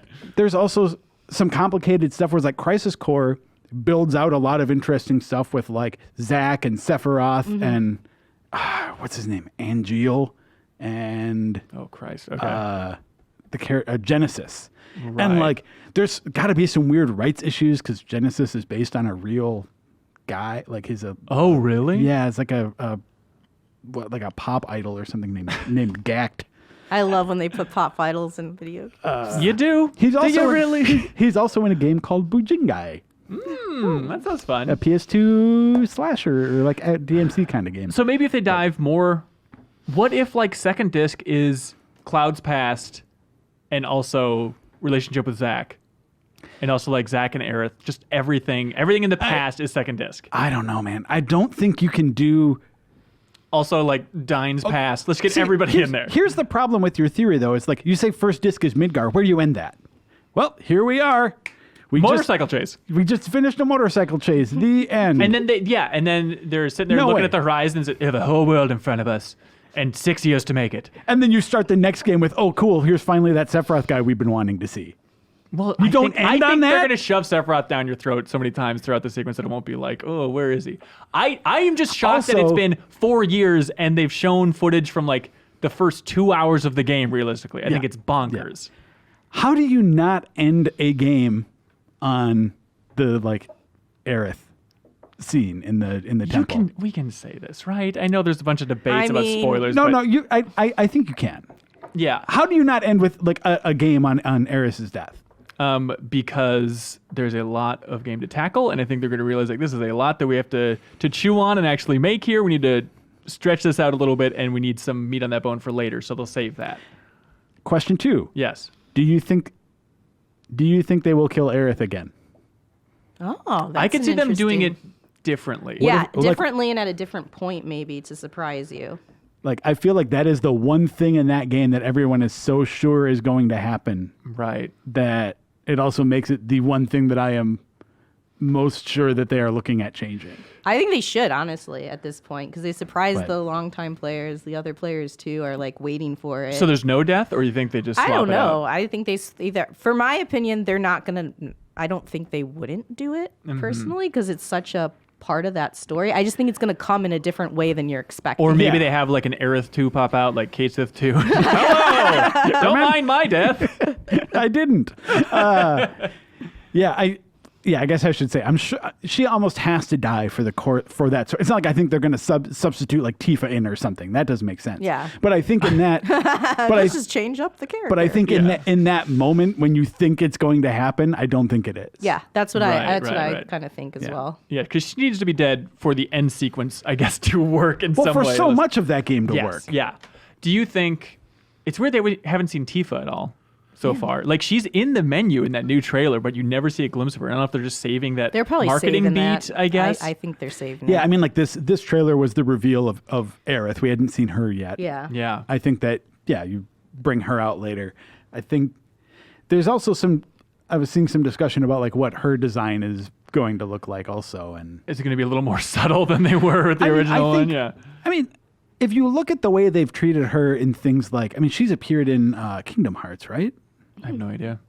Yeah. But then also even in something like Advent Children, yeah, I mean, she doesn't have these like cartoonish basketball breasts. In subsequent, I mean, if you look at the like CG sequences in the original FF7, She props herself up on the cliff in the Yeah. final sequence with her giant boobies. it's ridiculous. It's absurd. So yeah, they've got to tone that down. Well, to be fair, that was But- before women existed. There was nothing to reference for real life human bodies. So what are the designers to do? I mean, everybody brings up like the tone things, like that's kind of tiptoeing around it, right? But then it's like, okay, the cross-dressing sequence is like the number one thing, which like, yeah, it'll be funny to see realistic Cloud in a dress, but you forget like the surrounding environment and how creepy Don Corneo is and everybody else in that scenario. Like that's the weird stuff where I don't know how they get around it other than just having general kind of skeevy guy who then comes back and goes to Wu-Tai or whatever. Remember that weird sequence? Yeah. Oh I'm, yeah, that's right. You Oh find God, it. I'm so interested in how Don they're going to figure that out because they did say they're including it. So Yeah, I guess so. Yeah. I also wonder like how tied they are. If they say something early on, if they change their mind as they Well, go through. and that's another good question. I mean, Yeah. like when we talk to them, like we asked them, I think it was like 10 questions when Yeah. we were there for FF15. And then PR jumped in front of us. Yeah. that just seems so and- long ago, by the way. It was. yeah, I mean, it was like 3 years ago. Yeah. And but I think a lot has happened since then. Even like Hansen said, they brought in a new director. Yeah. At that time, CyberConnect 2 was still on the game. Oh, and I yeah, think that's they're not right. Largely anymore. developing it. Now it's So, all like- in studio. Yeah. So they're like, I think that is what I'm most excited about for E3 this year is like finding out what the game has become versus what I thought it was. And you it know? looked, I was amazed just knowing that they shifted, primary developers as well, how similar this trailer looked to the old one.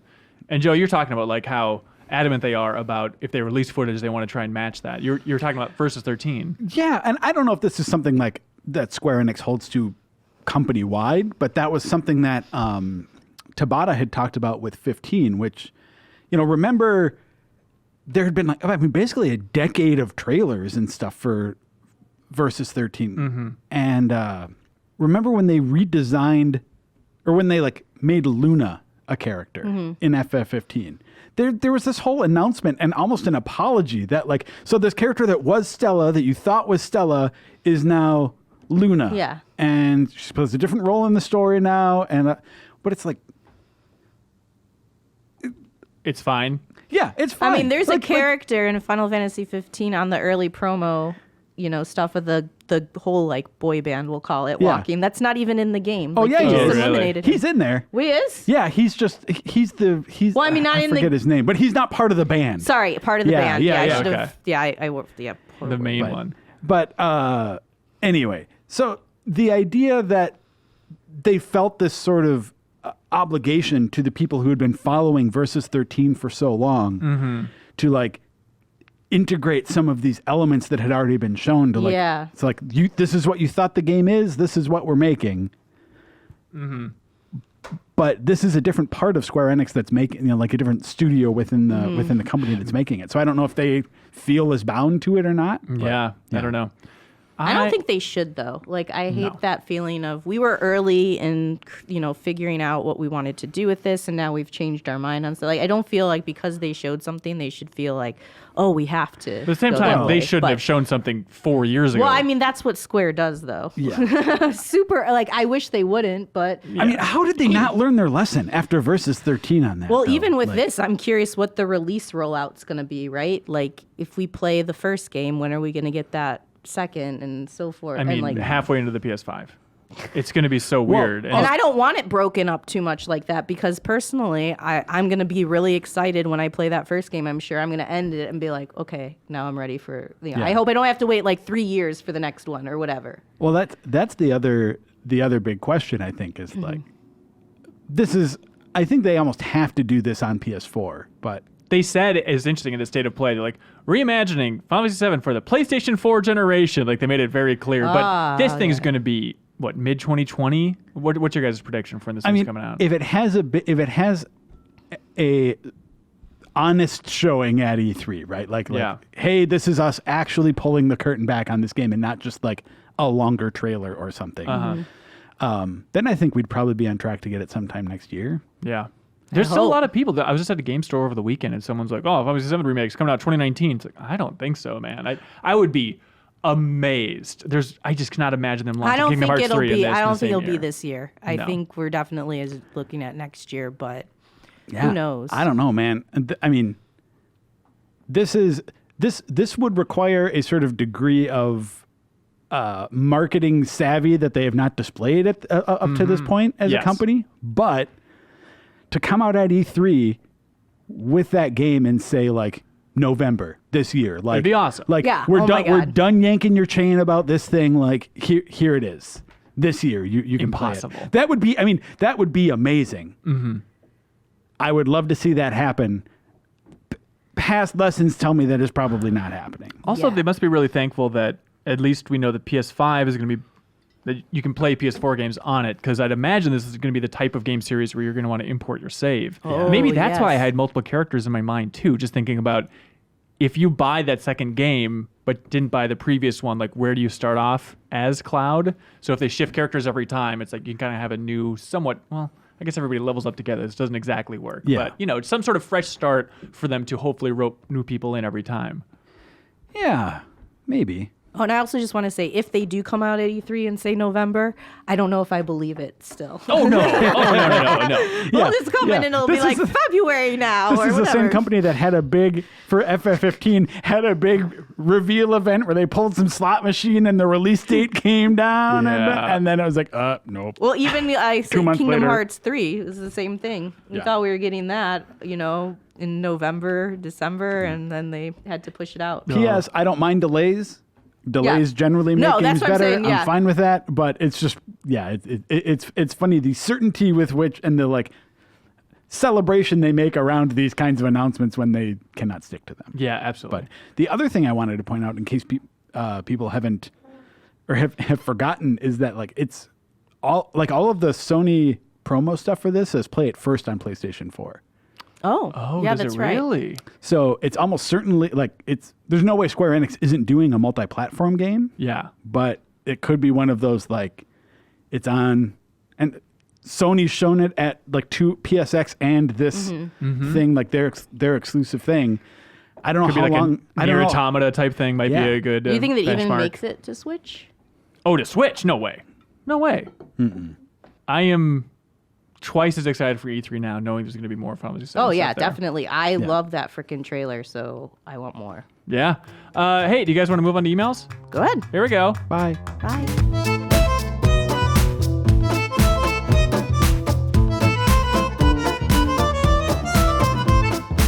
And welcome back to the Informer Show. We are going to dive into community emails, and to do that, I have Serial Vasquez with Hello. me, Kyle Hilliard, out of the shadows, and Brian Shea. Yes. As everybody says, Papa Bear says, pull on that stupid beard, Brian Shea.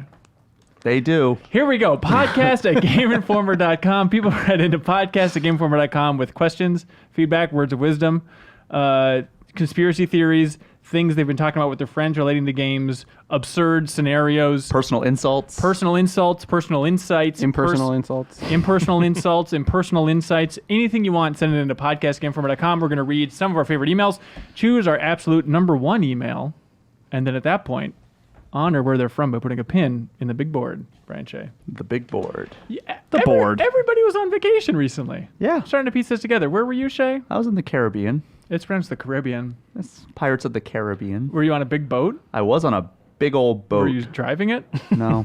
Okay. I do have my boating license, though. Was there a pool on the boat? 2 pools. That's absurd. Right? Did you go in and was it fun? I went in a hot tub. I didn't go in any of the pools. Okay. Because, I don't know. How much does it cost to take a boat around the Caribbean? I don't know. Like Like, how much did you spend on that vacation? $1,200 Really? for the 9-day cruise. Including, like, the flight, or that's separate? No, that was separate. Okay. Yeah. Big bucks. Sergio Vasquez, where were you? I was vacationing in Shay's desk for 2 weeks. It was real fun. I went over to my brother's place in Nebraska, hung out with some friends there. Oh, friend of the show. Yeah. Did you write into podcastgameinformer.com with him? I was planning to, and then I just got caught up in all the crazy stuff we were doing, and ended up not. But what the question I would have asked is, who would you cast John Travolta as in the MCU? Like Thanos? Would it be a character that's already established, or like a new? Has to be a new character. New character. Oh, He'd be a okay. funny Namor, I think. Okay. Because I don't know anything about Namor, and except I hear he's a dick. So Who's Okay. that big-headed guy that Cork loves? Modoc? Modoc. that would be big John Travolta confusing. head. He'd have to like put on weight so he'd have jowls, and Especially if he had the stuff. hair from Pulp Fiction. Right. Yeah. Ooh, Just the what one. did you guys come to? I want to know before we move on. Oh. Did you have an answer? No. Oh, okay. That What was a about fruitless just conversation. like kind of a flabby old wrinkly Silver Surfer? So he's not like super smooth. He's just like John Travolta Silver face Frost. wrinkles Oh, at this yeah. point. Hey, there we go. Okay, first email is a humdinger. Several people wrote in about it. So let's take the most concise one. H-Fish writes in and says, "Did y'all see that Raising Kratos documentary?" Yes. Yeah. Yeah, I'm very excited to talk about this. This is the new God of War documentary that they released over the weekend, I believe. It's called Raising Kratos. It's all about the development of the latest God of War. I was so skeptical about this because on the cover story trip we asked them, and I think on this podcast for Lingering Questions, community questions stuff, we asked them, and they're like, we'll see about the documentary. Like, the God of War series has been so great throughout its history of having great behind-the-scenes videos, and the fact that they have not communicated crap for a year, and then a year later it's like, by the way, here's a 2-hour documentary about God of War. I expected this to be a mess. Were they filming anything when you guys went to the studio? No. Really? No. I mean, I kept waiting for like Joe Juba's head to pop up somewhere. just and- slowly raising the frame. I was getting nervous about that, and as I was watching the documentary, I'm like, no, there were no cameras around us, right? Like, it would have been you kind know of of. fun, but also it's just a nice reminder of throughout the course of the documentary, it's like, oh, game development seems so rough. Oh my God. If they would have just cut to us trying to be jokesters filming rapid fire questions when Cory Barlog like can't sleep at night and is dying on the inside, like I would feel like an right? Yeah. It's just like injecting ourselves with like, hey, here's a wacky thing. It's like, this isn't the time.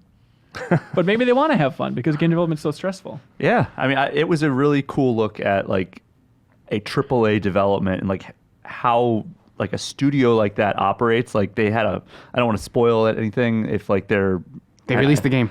Yeah, Gareth dies. the game came out. It was critically acclaimed, but yeah, like talking about like when they're moving locations and like they had 2 projects going at once, then one gets like canned and Well, yeah, absolutely. I want to dive into all this stuff. And so it's absolutely crazy.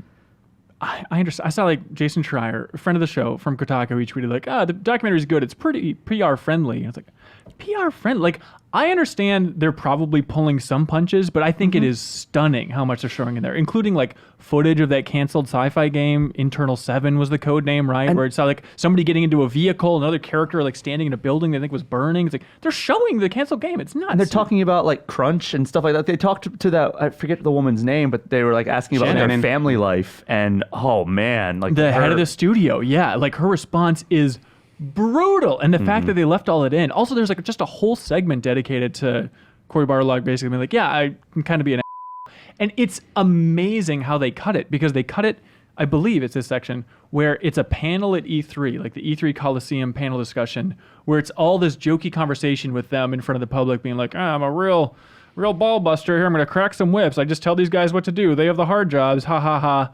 But then intercutting that with what's actually going on at the studio and seeing Cory being a bit much at times and people clearly venting about somebody somewhere. It's always a little bit ambiguous exactly who they're complaining about. But like, that is just amazing. Oh, that one scene where he's like in the meeting room with the other like heads of the studio, and he's just like, we hired this guy for this one specific purpose, and if he can't do it, then it's like, oh man. And that's the amazing part too, is in so many of the situations, even like talking to Sony about how they needed to have the game delayed, the fact that they were rolling on some camera, and a lot of stuff towards the end is even shot on an iPhone, which it's a mess. It's like a patchwork filming style, but I kind of like it. Like, it's almost more raw and bizarre, because it's like, is this just an iPhone like sitting in the corner of the room? Why are they recording on this? It just takes that initiative to always be recording, or to be recording during those big moments, and I think it's incredible. And I went and rewatched that like glitch reel that they released like a few months after the game launched, and it's so funny, like going back now, like knowing the hell that they were going through in like the months leading up to launch, and like seeing that, it's like, oh man, this is what they were seeing, and they were probably like,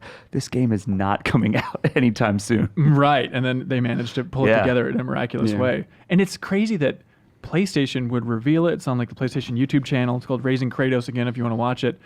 But there's stuff in there where it's like, Sony, big company, can be pretty conservative with the messaging and everything like that. But even stuff like, hey, huge no-no if you're in a Sony studio is filming like a PS4 dev kit. Like PR frequently will like jump in front of the camera like, oh, we can't show that, we can't show that. And then in PlayStation's own documentary, they're showing the PS4 dev kit. Like, there's so many of those weird situations where it's like, man, if this was in one of our videos, PR would be having a hissy fit about it, right? But it's like, oh no, it's in theirs, so I guess it's fine. And it's weird to have that entire documentary, and then at the conclusion, at least for me, it's like, yeah, maybe we shouldn't just make games anymore. Like, maybe it is just so hellish, it's just not worth it from the player's perspective. There is this weird undertone, or I don't know if it is if it's implicit or explicit, where they're like, yeah, like I didn't see my kids for a while. I had to come home late nights, but they understood, like even the actor who played Kratos was talking about how like, oh no, Dad, I know what you're sacrificing in order to feed us or whatever. And it feels like throughout multiple people in that documentary, there's this undercurrent of like, the product that we're making, God of War, is worth the sacrifices we are putting into it. Right. Because I think one of their explicit themes I don't know if it's in the documentary, but like they ask them a question, right, of like, what is the biggest sacrifice you've had to make for this game? And Shannon is like, that's the question that she doesn't want to answer initially, and then she has to answer later. And I feel like there's this undercurrent, like, yeah, in the end, because like, everyone loves it. There's that, they use that scene of Cory crying to the review scores. And it feels like the message is like, hey, it's worth it because we got to release this great game. And it feels like a weird message to have. Like, if that was sort of my reading. That's the message. I think that ultimately it's like, hey, we're happy it turned out well, but I don't know. I was more bummed out by the end of the documentary than uplifted, but like, yeah, they actually did it. It's like, yeah, they did it, but what cost here? And that scene that Suriel talked about where it shows him like looking at the review scores for the first time, like that really hit me after like watching the whole lead up to it. Right. And that's why I think it's interesting that like, I don't know that I would necessarily say it's like, oh yeah, it's very PR friendly, because it feels like if that's the case, it feels like the message it leaves is like, man, I don't know about making video games. Like it seems like it is such a difficult thing, and it's surprising to me that's. I mean, it must have been part of their deal with like the crew that made this documentary. Is like, you have to give us enough leeway to be able to tell the story that we want to tell versus just this. But it is like a PlayStation thing, right? Like they are, if they're going to have a tight grip on any creative endeavor here, it is going to be something that's published on their own YouTube channel. So I was a little bit surprised by like how not PR friendly it was in the sense that it kind of left this weird taste in my mouth of like, yeah, like I don't know if what they made was, I'm glad the game turned out well, but it's like one of those things where I don't know if they it was worth it. You know, The whole It's insane to time. say it's my game of the year, but it's like I don't know if it's worth it. Yeah. It's insane. The whole time I was watching it, I was like, all right, well, they're going to be putting out more God of War games, presumably, and they're going to be in this similar style, following this story. I am so grateful that they don't have to rebuild it from the ground up for these sequels. They have to go through this hell once again. I know it's not going to be an easy development Helheim. cycle, but all right, next question. No, I get it. I'm totally with you. It also, I should frame this, zooming out a little bit. Like structurally, I think the first third of the documentary is a mess.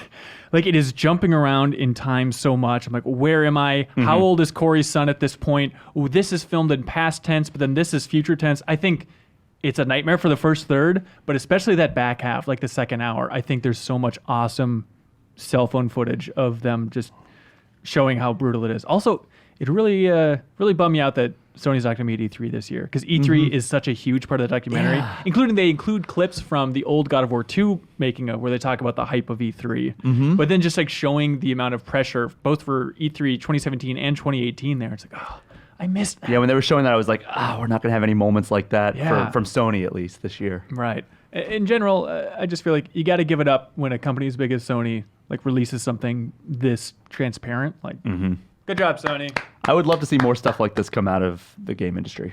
It'd be nice. There's the For Honor documentary on Netflix. Oh yeah, I haven't watched that. I haven't watched it either, but it sounds like along the same lines. Oh really? Yeah. God, I gotta check it out. Like I don't write think in if you've seen Ubisoft was that. super eager to have it out there.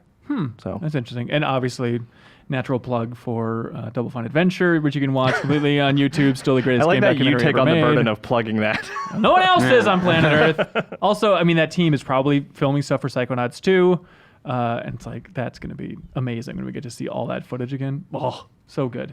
How much would you pay in US dollars to have Nintendo film a documentary so you can actually see behind the scenes of a Nintendo development of whatever their next huge game, whether it's a Zelda game or a Mario game, like the next flagship game in one of those franchises. Start filming the day development starts and then put a documentary And it doesn't like this need to out. be like down and dirty raw, but just as raw as that Just God of War one was. Just seeing a Nintendo game in development from start to finish, because they're always so secretive about like you Right. can't even Yeah. like get a picture of like Yeah, a 2-hour raw documentary I would pay $400 for. $400. No. All right. about Well, right. that's the budget of a documentary. Can I just, Oh, really? Can I just loan your copy when you're? Yeah, I guess. Can you just that have works, public yeah. screening of that for us? Hey, Shay, something we didn't really cover. Was it last week's show? I guess it was. But I got to go to Nintendo for that Marvel Ultimate Alliance trip, which was very exciting. Also, just a reminder of how secretive Nintendo is. Very Like, secretive. it is absurd. Right when you get into the lobby, which is like beautifully decorated, and they have like a this Smash Brothers logo, except it's like 4 feet tall. They've got like intricate Yoshi's Crafted World like dioramas and stuff built up. It's the most photogenic place in the world. But right when you walk in, it's like, no photos, no photos. They let me take a picture of the lobby. Oh, they did. That was it. And I got a picture outside when I've been to Yeah. Nintendo of America twice now. Okay. Yeah, and they have like all like the Switch stations, like the retail stations set up out in the front. That's and, cool. They have that gift shop there, which is very confusing. There's like a gift shop within Nintendo, and you can go in there and buy stuff. But you it's have to like, be escorted by an employee. It's like, it was the manager of the store freaking out about like, no one's coming in the store. Like, it's just such a weird thing to have like a behind closed doors gift shop just for the thousands of employees that work there. Whenever I go, whoever's working with me on Nintendo knows that I'm going to have like 30 minutes set aside in an appointment so I can browse that store, because like, and I'm going to be doing the same thing. Like every time I go to New York, I always go to like the Nintendo World store, because it's like Right. the East Coast version of the one they have. It's pretty similar, Yeah. is what I hear. Yeah. They have some exclusive stuff at each store, but yeah. Okay. Also, they had a museum at Nintendo, which was cool. Just like a museum of their stuff, bunch of old systems and stuff like that. They had a big section devoted to the Mariners, where it's like, oh yeah, I guess they like Yeah, they own own part of the them for a while. Mariners or something. They don't weird like anymore, that. though, I don't think. No, they sold them. Oh, is that right? And then that team doesn't exist anymore. Yeah. Yeah, they're right. gone. That's a shame. They're like, wait, they're not making any games, this team. What, we got to get out of here. What are you doing? They're terrible Why do we developers own for this Metroid development Prime 4. Other things, just revealing all I know about this place. They had like old arcade cabinets there, like near the kitchen, the which is really cafeteria. cool. They had like radar scope. Cafe Mario. That Cafe is Mario not was the a name game. of It's it. the name of their cafeteria. Yes, there is a fan of the Game Informer show that stopped me in that cafeteria, and my heart exploded. I was so happy. Aw. It was very sweet. other stuff. They have like benches or like seats all around that are like in the shape of D-pads. It's like, oh, that's cool. The meeting rooms are named after like, it's like, here's a Luigi meeting room. They had a meeting room named after Raphael the Raven, like the boss from Yoshi's Island. Oh, that's like, cool. yeah, That's a here good we boss. go. Hell of a Did good you get to go boss. upstairs at all? No. Okay. What I've been happened upstairs upstairs? once. Yeah. It's What is it? more meeting rooms that are It's named heaven. after characters. I think I had a meeting in the Donkey Kong meeting room. Inside Donkey Kong. And then I did see Reggie holding a meeting with other employees wow. because they all have glass walls. It's Very natural exciting. environment. Important question: was the Raphael meeting room round? Yeah, it was in space and Okay. it was round. Yeah. Good. They used the black light in there. Yeah, it was really sweet. Okay, good. Anyways, that was it. It was very exciting. And it's like the weird thing of like, I know they aren't creating Mario and Zelda games in here, but just the localization alone is fun to be in the same building where that happens. Mm-hmm. You know? Yeah. Anyways, A little magic. there's a little American Nintendo magic in that building. And also, it's just fun to geek out. Like people walking into the lobby and waiting for their appointment and stuff. It's like, well, who are these people? Who are other people that are going to have meetings at Nintendo? This is very exciting. No scoops, but it was still exciting to walk around that building. And there were a bunch of geese fighting outside. What? Oh, man. The Canadian geese. The were like- By the Nintendo way, geese? Yeah. It's Canada geese, Hanson. Something I was very excited to do. I opened up Pokemon Go and got my gym badge of Nintendo of America because it's a gym. That's fine. Did you catch Reggie? Yeah, why did Try he to get get him on his way retired? out. No, he ran away. I need to retire. I'm trapped in a ball. Anyways, a lot of people wrote in Dustin. Spot on, Reggie. By the way. Can you do a better one? I think it's pretty good. No, I can't do it. Cereal? I mean, Leo's done the best one of all time. and Oh, that's all. Leo? Leo. Can you take it away? Hello. Oh my God! Reggie, you here? He just saw a double rainbow the other day. I don't know if you saw this on Twitter. What? Are you kidding me? Yeah, he posted a picture of a rainbow or a double. Did he make a Rainbow Road joke? No. Good for him. He really is liberated from Nintendo. Way to Yeah. go. I love playing the Nintendo Wii. God, he just feels so casual. He's like my dad. What a loosey goose. Anyways, so Dustin and Cade write in, and they said, "Hey, you idiots, talking about the greatest boats of all time. Clearly, it's Sea of Thieves. Why no love for Sea of Thieves?" Did you think of that, Kyle?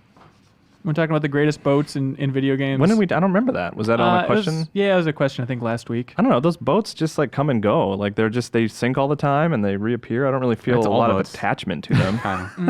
All boats are constantly sinking. I feel attachment to the Red Lion in Wind Waker because it's a The King of it's Red the Lions. King of Red Lions. Thank Excuse you. me. I who's agree. Like, Well, good, he because- talks and stuff. But Well, here I we go, mean, because Alonzo from Saints Country Lubbock says, "I can't believe you guys didn't say Legend of Zelda Wind Waker in your boat discussion. That's honestly the best boat in all games because he's literally the king." You Yeah, didn't yeah. bring that up? No, Was it this not an email? mentioned. I don't It remember was, this. yeah. Okay. It was really memorable and good. sounds like it.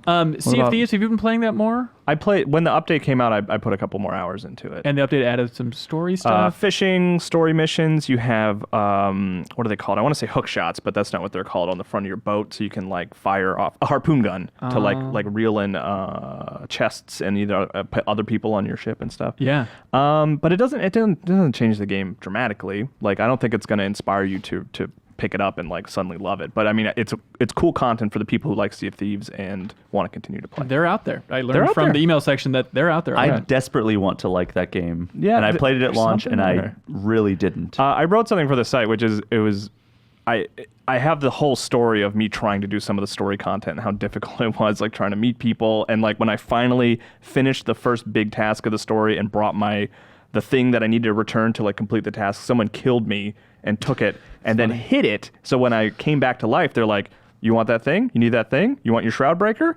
Like he wanted me to like engage with him, and I was just like, "No," and I just shot him. And as he was dying, he was like, "You'll never find me." That's It's like, funny. "You're right," and then I turned off the game. You're a jerk.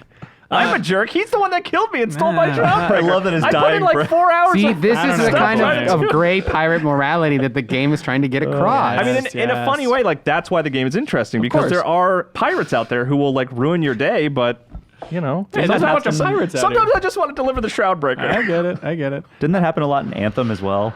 No, I shroud don't breakers? think it's quite as bad in Anthem. People would like take the quest item and just run around. Well, people No. would take the treasure chest before you could get to them, Yeah. which sucked.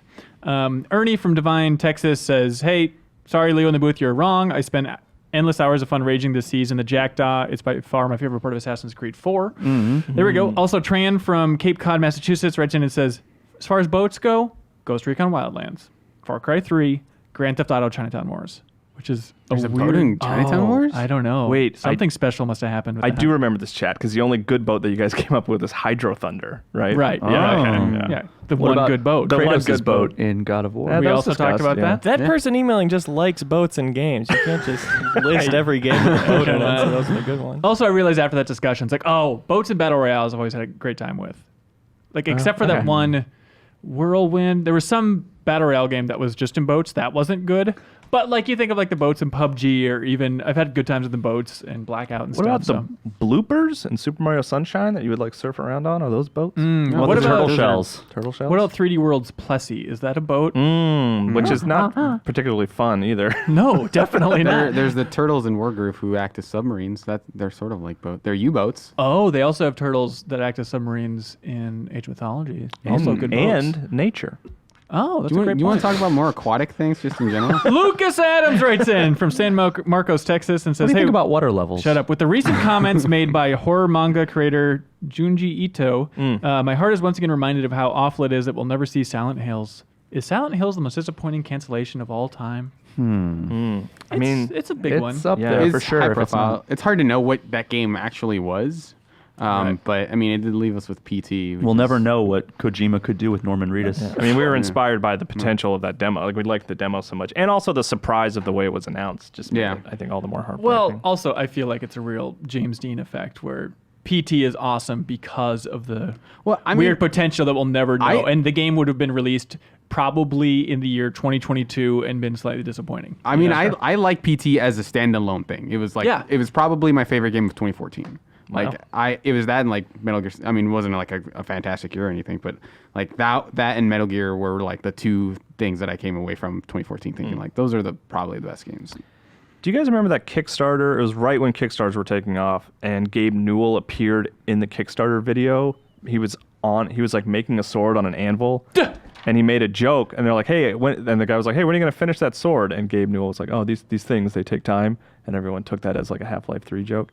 It was like this. It's supposed to be this like super detailed sword fighting game, and it made its Kickstarter goal, and then it just sort of eventually, like a couple months later, they're like, "Yeah, we can't actually do this. We don't know what we're doing," and it just totally evaporated. But we're selling the anvil. I know, but Gabe Newell was like in the video, which was so That's weird. so I'll have to look that up. confusing. I mean, yeah, Half-Life 3, I guess, would be... It's not canceled, Yeah, though. it was never announced or No. confirmed, Yeah. other than the cliffhanger of episode 2. Right. I mean, Implied StarCraft confirmation. Ghost is probably up there. Oh, up that's a good there. one. But that became Overwatch. Yeah. Game Overwatch. But that was a hang on. completely different game, though. That's true. I want to go back to sword fighting, like you talked about there, Kyle. Yes.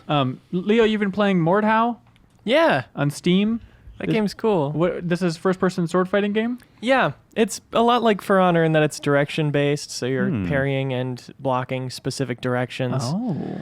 It's very satisfying. You can make loadouts like Call of Duty with perks, so you can kind of spec around what weapon you're using and have perks that give you all your health back if you kill somebody. And there's big frontline battles that are like conquests from a battlefield. Okay. Where you're kind of moving through points and having these giant battles with 64 people. That sounds great. It's really fun. Really satisfying kills. Really chunky hits. Ooh, chunky boys. Mordhau. Mordhau for people Yes. out there. I want to play it. $30 on Steam. No microtransactions, Randy. What? Yeah. Moving on. Hey, RJ. Oh, I'm sorry. Mark from Toronto, Ontario says, hello. I consider myself a disciplined game finisher. Whether it's tough as nails, platformer, or sprawling RPG, I never start a game without the intent to play it to its credits.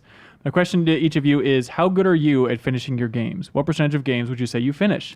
And do you think finishing games is important even if you're not loving it? No, because time is finite. Yeah, that's a good Wow. point. And I do like finishing games. I do too. though. Yeah. Who doesn't? But like You. I mean, if Well, I I'm don't not do enjo- it, but I like it. if I'm not enjoying a game, I have no problem deleting it. Like I just deleted Sekiro because I'm just this is not a game that is for me. Congratulations, Sekiro, Kyle, yeah. on beating it, by the way. Oh yeah, can I make that announcement? I beat Sekiro. We're all very proud. I was of on you. the last boss, and I went on a trip. I had to bring my PS4 with me and isolate myself in a hotel for a work trip in order to take on that final boss. But I was very proud of myself. I'm so proud of you. Sorry. Go ahead. I was just saying I'm exceptionally stubborn about finishing stuff even when Really? I don't like it. Yeah, I'm stupid about that. Wow. I should stop doing it, honestly. The last game that I played a significant amount of time and then didn't finish was probably Assassin's Creed Odyssey. Wow, that's a big one. That game is it's stupid. It just long. goes on forever. Yeah. But I did hit a point with Sekiro specifically where I was probably like 60% through the game, and it was like, I've come this far. I have to go to the end, to the point where like I got a copy of Days Gone and I got other games I want to play and stuff. And I was like, if I stop on Sekiro now and pick up something else, I'm never going to beat Sekiro. So I just like locked in and I had to finish it. And I'm glad I did. Yeah, I'm very impressed. I'm looking, like, these are all the games I've played in 2019 here. Dozens and dozens and dozens. What are we talking here? 50, 60 games or something? Yeah, something like Shay? that. Final Fantasy X-2. I did. Yeah, wow. I realized, though, I have finished 2. I finished a platformer called Neon Beats, which was fine but short and free. And then also Ape Out. Like, I haven't finished any other game this year. Yeah. This is alarming. I feel like finished a my few as list well. is the antithesis of yours, where I have way fewer games on the list. But I think I like Kai. You can see how many. Yeah, you probably got like 12, maybe 15 there. It's something like like 15. that. It's We're all up to Yeah. getting our phones But out looking at our I've lists now. with the exception of Rage 2 and Observation, which I'm still working on, like I've beaten pretty much all of these. That's really You're a hero, impressive. man. You're See, I finished Far Cry New Dawn, Yoshi's Crafted World, and New Super Mario U Deluxe. Wow. I'm very impressed. I guess you guys review games, though, so it's a little bit different. You're True. forced to finish a lot of those. But yeah, I That's mean, like- games we don't have to review. It's a different kind of like. Sometimes I won't really. I'll be nervous to start something, knowing that I won't be able to finish it. I will say that like I played about an hour of Bloodborne after I beat Sekiro, and then I figured like there's stuff coming out. It was like pretty recently, so I figured I'll put this down now because otherwise, like, you know, there's games coming out in the immediate future. But I do plan to pick it back up. But man, I played that game, and I don't know if I want to finish it again. Yeah. I did actually beat Persona 4 Golden for the first time at the beginning of this year. I'm very happy for you. Thank you. Was that fun? Yeah, Cool. I enjoy those games. I'm committed to beating Mortal Kombat Story Mode, Cyril. I'm like 60% of the way through it. That game, but neither of you guys have beaten it. That game is like 6 hours. I know. 3 chapters know. away from beating it. I was traveling a lot, Okay. and I'm excited to finish it. Like, every time I sit down to play that game and I got like my fight sticks, it's like I cannot have more fun. I'm having such a blast with that story mode, and it's I'm so happy that I did not give a crap about Mortal Kombat. Kind of disliked it a fair amount. That's been surprising to see your turnaround on Mortal Kombat. I've turned out in such a huge yeah. way, yeah. But like going through 9 and 10 story mode and then going to 11, it's like I don't know why I'm enjoying this. It is so stupid, but they spent it's so champion much fun. money on Yeah. something so stupid. Right? It's so enjoyable. It's great. Yeah. Anyways, RJ. Oh, did you run into him? He's the Caribbean friend of the show from the Dominican Republic. No, because I was in the Bahamas and Bermuda. Different Oh. places. Bahamas. Anyways, he Oh, that says. song was in my head the entire cruise. Was by it the way. really? Oh, yeah. That's got to be brutal. Did they play it? No. They actually had, I think they had like a playlist of 25 songs, and I would say probably 10 of them were Uptown Funk. How many were Hanson would have Record been in Band heaven. Fitzgerald? Yeah, that really sounds great. I love that song. Just 7 times a day, probably, I heard that song. Best pop song of the last 7 years, I'd say. Also, your rock band choice to close out the evening when I had you guys over Oh, to is play rock that band. right? Yeah, you Wow. chose that, and then we did Linkin Park's "In the End" because you wanted a Yeah. you wanted a Dragon Ball Z conclusion. That was very fun. AMV. Oh, that's so fun. We actually edited an entire AMV while we were at Shay's house. Yeah, it was really cool. Yeah. But the AMV was just video of me editing. Yeah. Yeah. With like lots of like transitions. Uh-huh. Yeah, it was Me great. Googling tutorials. Okay. Blue title Calling screen, Leo. white text. Yeah, exactly. Calling Leo and being like, I don't know how to Google this thing. You know that little blue thing? And he said, it doesn't even matter. Anyways, hey, Ben and GI crew. This week, what? This week, going to Chile on a work trip. Hell yeah. 7 hours plus from the Dominican Republic. And to prep up on my Switch, I downloaded Shakedown Hawaii for some GTA retro fun. Yeah, Good. Jeff Cork Good likes job. that game. Since everybody travels a lot, what are some of your favorite games to play during plane rides? And if there's any turbulence, do you continue or stop playing the game? I have to stop because I get nauseous. One of my greatest playing games on airplane experiences was Extreme Turbulence, and I was playing Star Fox 64 3D, Oh, and boy. it was like Rumble Pack on steroids. Yeah. It was unbelievable. Which actually, that's a good airplane game, actually. It 'Cause You is. can get through it in like an hour, and it's pretty breezy. Yeah. Thematically, it ties in. Yeah. I have an awful tendency of just downloading a million things onto my Switch, onto my Vita when I was playing that, on my 3DS. and then I get on the plane and I'm like, I just want to listen to a podcast, and I don't play any of it. I listen to podcasts and look out the window and I play Bejeweled Blitz and Tetris, and I've gotten threes back into that rotation until my a great fingers playing bleed. game. You usually watch a lot of movies in flight too, right? Oh yeah. Oh yeah. I feel like I usually read when I fly, but like playing a game on a trip story was flying when we went to Japan for the Dragon Ball cover story. I on the flights to and from, I beat all of Metroid Samus Returns. Oh, that's right. Yes. Yeah, that was super You fun. and me both, yeah. And I watched Gone Girl, and you guys didn't want to talk about Gone Girl as much as I wanted to talk about Gone Girl. Because we'd all watched it like 2 years That ago. movie's amazing. Why did it take me so long? Mine is always, I kind of do what you do, Shay, download a bunch of stuff, have a bunch of ready, and I just always play Picross 3D round 2. Right. Which I think Reeves does the same exact thing, right? Yeah. Let's see. Daniel from Toledo, Ohio. Oh. Hi. Oh, did you hear about this? He says, you're woken in the middle of the night by two heavily armed Secret Service agents. Oh, I remember this. Banging on your door.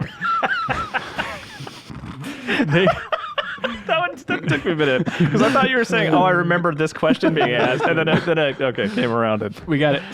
They escort you to a nearby limo where you're greeted by none other. Shut up. No. Shut up.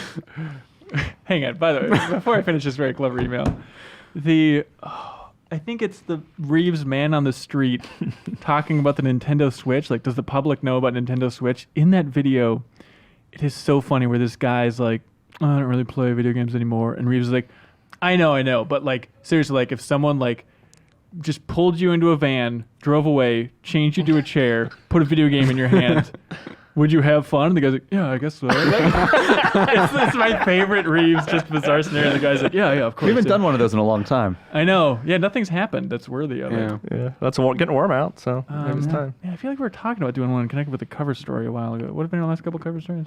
Marvel. Mortal Kombat. Yeah. Oh, I think we talked about doing a Mortal Kombat one, which would have been fun. But Yeah. too late now. Those are intensive projects. They are. What does the It's public very know sweaty. about Fortnite? We already did that one. it. No, you didn't. Okay. Anyways, let me get to this good joke from Daniel. Anyways, you're woken in the middle of the night by two heavily armed Secret Service agents banging on your door. They escort you to a nearby limo where you're greeted by none other than Masahiro Sakurai. He has chosen you to plan out the cinematic debut of Super Smash Bros. So my question to you is, how would you make a Super Smash Bros. Movie franchise? Would you go the Avengers route or go for a straight team-up movie?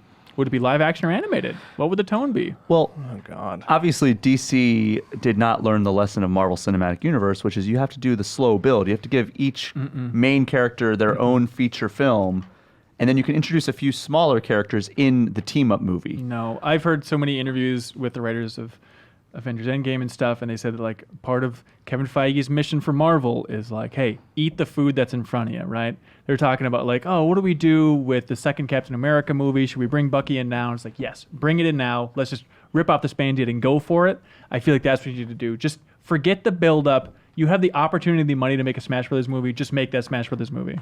And I don't want them fighting evil clones. I want just a team-up movie, right? Where it's like Mario saying, I need help to fight. Well, I mean, Mario plays from Mario? the Mario movie from like 1989, right? Should it Yeah, be like Bob a Civil Hoskins. War situation where there's a line drawn between Yes. the two halves and they have to Exactly. fight each other? So The Nintendo Sonic characters is and the fighting for non-Nintendo rights, characters. and Yeah, Mario is something. fighting for the registration of all video game characters. Sure. Patrick Stewart's head is Kirby. Yes, that's true. Extremely lifelike. So you're going live action. Yeah. That's good. It's got little feet on the bottom of it. Yeah.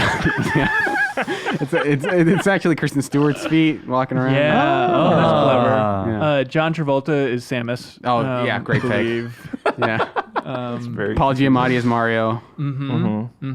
Yes. Paul Giamatti is Luigi, but they changed it a little bit, you know. Yes. Right, they changed. Is yeah. Waluigi in this I movie? feel like John Leguizamo could come back and be Luigi again. He'd be great. People would like that a lot. Let's see. Leo, jump in if you got any good ones. Peter Dinklage is Ness. Yeah. He's just Ken wearing a little. Watanabe is alright. Joker. Yep. There's no doubt about that. I'm just thinking of the original crew, but I hear you. Yeah. Let's see. Andy Serkis is Donkey Kong. Right. Okay, Andy yes. Serkis Yep. also Yeah, plays of the course. stage. Yeah. He plays the moving platforms. That's right. He plays the items. Yep. He actually does the motion capture for every non-humanoid character. Yep, that's true. Except for Yoshi, who's played by Tilda Swinton. The Airbud dog. Swinton. Linda Cardellini is Daisy. Yep. Gilbert Gottfried is Duck Hunt. Yep, except he pronounces it differently. Yeah, and then it makes money. So Yeah. great. Hope you like it. It's gonna beat out Adam Avatar. Adam from Bellevue, Washington says, should people who play games with an inverted control scheme be allowed to vote? No. No. So you're saying I shouldn't be allowed to Kyle, vote? comment? No. Yeah, No. Kyle, I believe in your rights to vote, Thank you, sir. I disagree. but not in your right to actually have the controllers inverted. Oh, okay. Ken As long as I can Navarro. vote. Ken Navarro from Wilmington, Delaware. Are you okay, Hanson? Kentucky. I feel like you're having trouble with emails today. Well, I think it's Delaware. Okay. What else could it be? He says, hey, Hen Banson and the handsome Hansoneers. Sure. I recently watched and loved the Detective Pikachu movie. It made me think, if you could only pick one Pokemon to be your partner Pokemon, which would it be? Would you choose a Jigglypuff to help you sleep at night, a Machamp to help you rearrange furniture, a Psyduck to teach you all the best ways to keep calm? I'd have a Crowdless because they're cute. Yeah. A Dogs. lot of Growlithe in that movie. Yeah. It's like they're flooding the streets. Aren't they associated with the police force to Yeah. some degree? You guys Yeah. haven't seen it, right? I have not seen it. I've seen it. Latios, because you can jump on his back and fly around. Oh, right? damn it, that's a good one. Oh, flying around would be fun. Yeah. I'd have to go Tangela just because I want to stick my hand in there and see what's actually happening. inside Tangela? of its body. It's not Tangela. Tangela. You're thinking of your girlfriend, Tangela. the Oh, Tangela. Tangela. Tangela, because it's all tangled. Yeah, but Like, Tangela. What if you saw Funnier. Tangela, though, like a real life Tangela, and then you like shine a flashlight into its effing face and just see what's going on in there? Don't you want to see what's happening in there? I guess. What if Like- there's a mouth that bites you? That'd be fun. And I would never let it evolve either because that evolution's a freak. Oh, yeah. As opposed to Tangela. Which is a beautiful. Which I think we ranked as the worst of the 151. Yeah, which Hanson was not happy with that. No, I threatened to quit. Yeah. It was brutal. I thought it was extreme, but I don't know which one would be for me. well, Maybe Charizard. cool. it seems like a lot, though. I mean, you can't fit through doors, you know. Catching stuff on fire by accident all the time. Can Latios Yeah. fit through doors? Oh, in your face, idiot. It's just a vehicle. It's just in the garage. Oh, you're just gonna keep your Pokemon holed up in the garage like some sort of. chained up It to a loves meter it. on the street. It loves the garage. It's its You gotta take it on its daily flight. Kyle. Yeah. Here's a fun one. Alan Cooley from Albuquerque, New Mexico. He says, I recently became aware. Lytton would be my. Great. Recently became aware that there is a defense contractor in the town where I live, Albuquerque, that makes video games for the military. I wondered how good those games could possibly be. I tried those back in like college, I remember. Like 'cause my America's roommates- Army and stuff. Something like that. And I remember it was really frustrating because you had to go through this full like medical tutorial before you could get to the shooting. So You I was also like, had to sign up for the draft. yeah, I don't understand how that worked. But it was like, cool. All right, we got to play as a medic first. I guess that's fine. It's To like, ride all in a right. car for 30 minutes to get to your local enlistment facility. Yeah, but they made you like take like a multiple choice test about like how to give CPR and stuff, which I guess is kind of cool, but I didn't remember. Was it America's Army, or do you remember? I don't what it remember. was? Okay, that's the only one I Around remember. like 2005, so maybe. That was a big one that they would like leave discs at like game shops and stuff. It was weird. Hey. Yeah, I mean honestly, like I worked at a GameStop and a person came in full fatigues and was like, not full fatigues. He was just wearing like camo and stuff. Dick Cheney. Dick Cheney himself. God. Christian Bale in the flesh. But yeah, they just had a box and he's like, you guys mind if we leave these discs here? I'm sure your customers would be really into it. And I was like, I guess. I don't know what to do with this. And You're then going they to said, threaten me with violence if I don't. I know, right? I And they normally said- wouldn't do this. get a haircut, hippie. Yeah, Okay. he did. Anyways, it got this guy thinking. I doubt anyone could talk about things they've done for the military without telling government secrets, but have you ever heard rumors of any AAA developers making games for the military? I can only imagine what a developer like Respawn or Treyarch could do with the budget of a government contract. Yeah. Soldiers can't run on walls, so Respawn can't make military games. That's pretty Only the clear. Apex Legends characters. I will correct them in that I actually can talk about the secret things I've done for the government, and I've dissected aliens. So Okay, that's fine, I guess. That's an interesting Yeah. place to reveal the Game Informer show. I mean, you know, A couple weeks ago on the podcast, if you remember, Lou Castle. I forget how you pronounce it. Lou Castle? you what can't the say song that goes, anymore. right? You can't say that anymore. Anyways, Lou Castle, the old founder of Westwood and whatnot, he talks about how before Command and Conquer, they did a lot of work with the military. So Yeah. I think there are big studios in the past. I'm sure some studios are still doing it today. It'd have to be indie stuff. Well, that's what The Sims started out as, right? Yeah, I believe so. Yeah, well, Wright was really trying to support the military in a big bad way. Darkspore also started as a secret military project to figure out how Spore little Peace sequel? could remember it. I'm sure it happens out there. I think that's an interesting idea, though. Let's see. Steve from Lewistown, Pennsylvania says, "Greetings, Game Informer crew. I'm a registered nurse, and you should learn how to do CPR." No, I'm a registered nurse, and while I was in nursing school, I had precious little disposable income, so my gaming was very limited. How I handled this was to alternately play through the stories of Halo 1 and 2 over and over and over again. Okay. Have any lot of of you replayability been there. through a similar period in which you have had only a few games to play, and how did you handle it?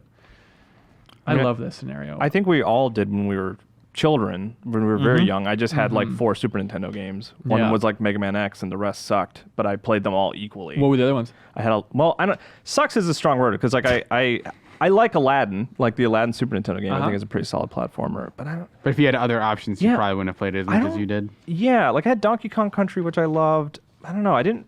Yeah, they I all didn't have a lot of sucked. It sounds like they were Yeah, awful. I actually had some decent ones, but I don't know. Yeah, maybe circle back around for a while. Think of like what are the really bad ones that I had. Yeah, I mean, I would just play the same games over and over again. I mean, Mario, like it was a Super Nintendo period for me as well. I'd play like Mario Kart, Donkey Kong Country, Super Mario World, and maybe I would get a rental every few weeks. What about like later in life though? Like I like, it's close to the desert island thing, I guess, but I like going out to a cabin. Like I used to bring my N64 all the time to a cabin and just bring like one game. I remember brought like Battle Core. What is that Rockstar DMA game? Oh, Body Harvest.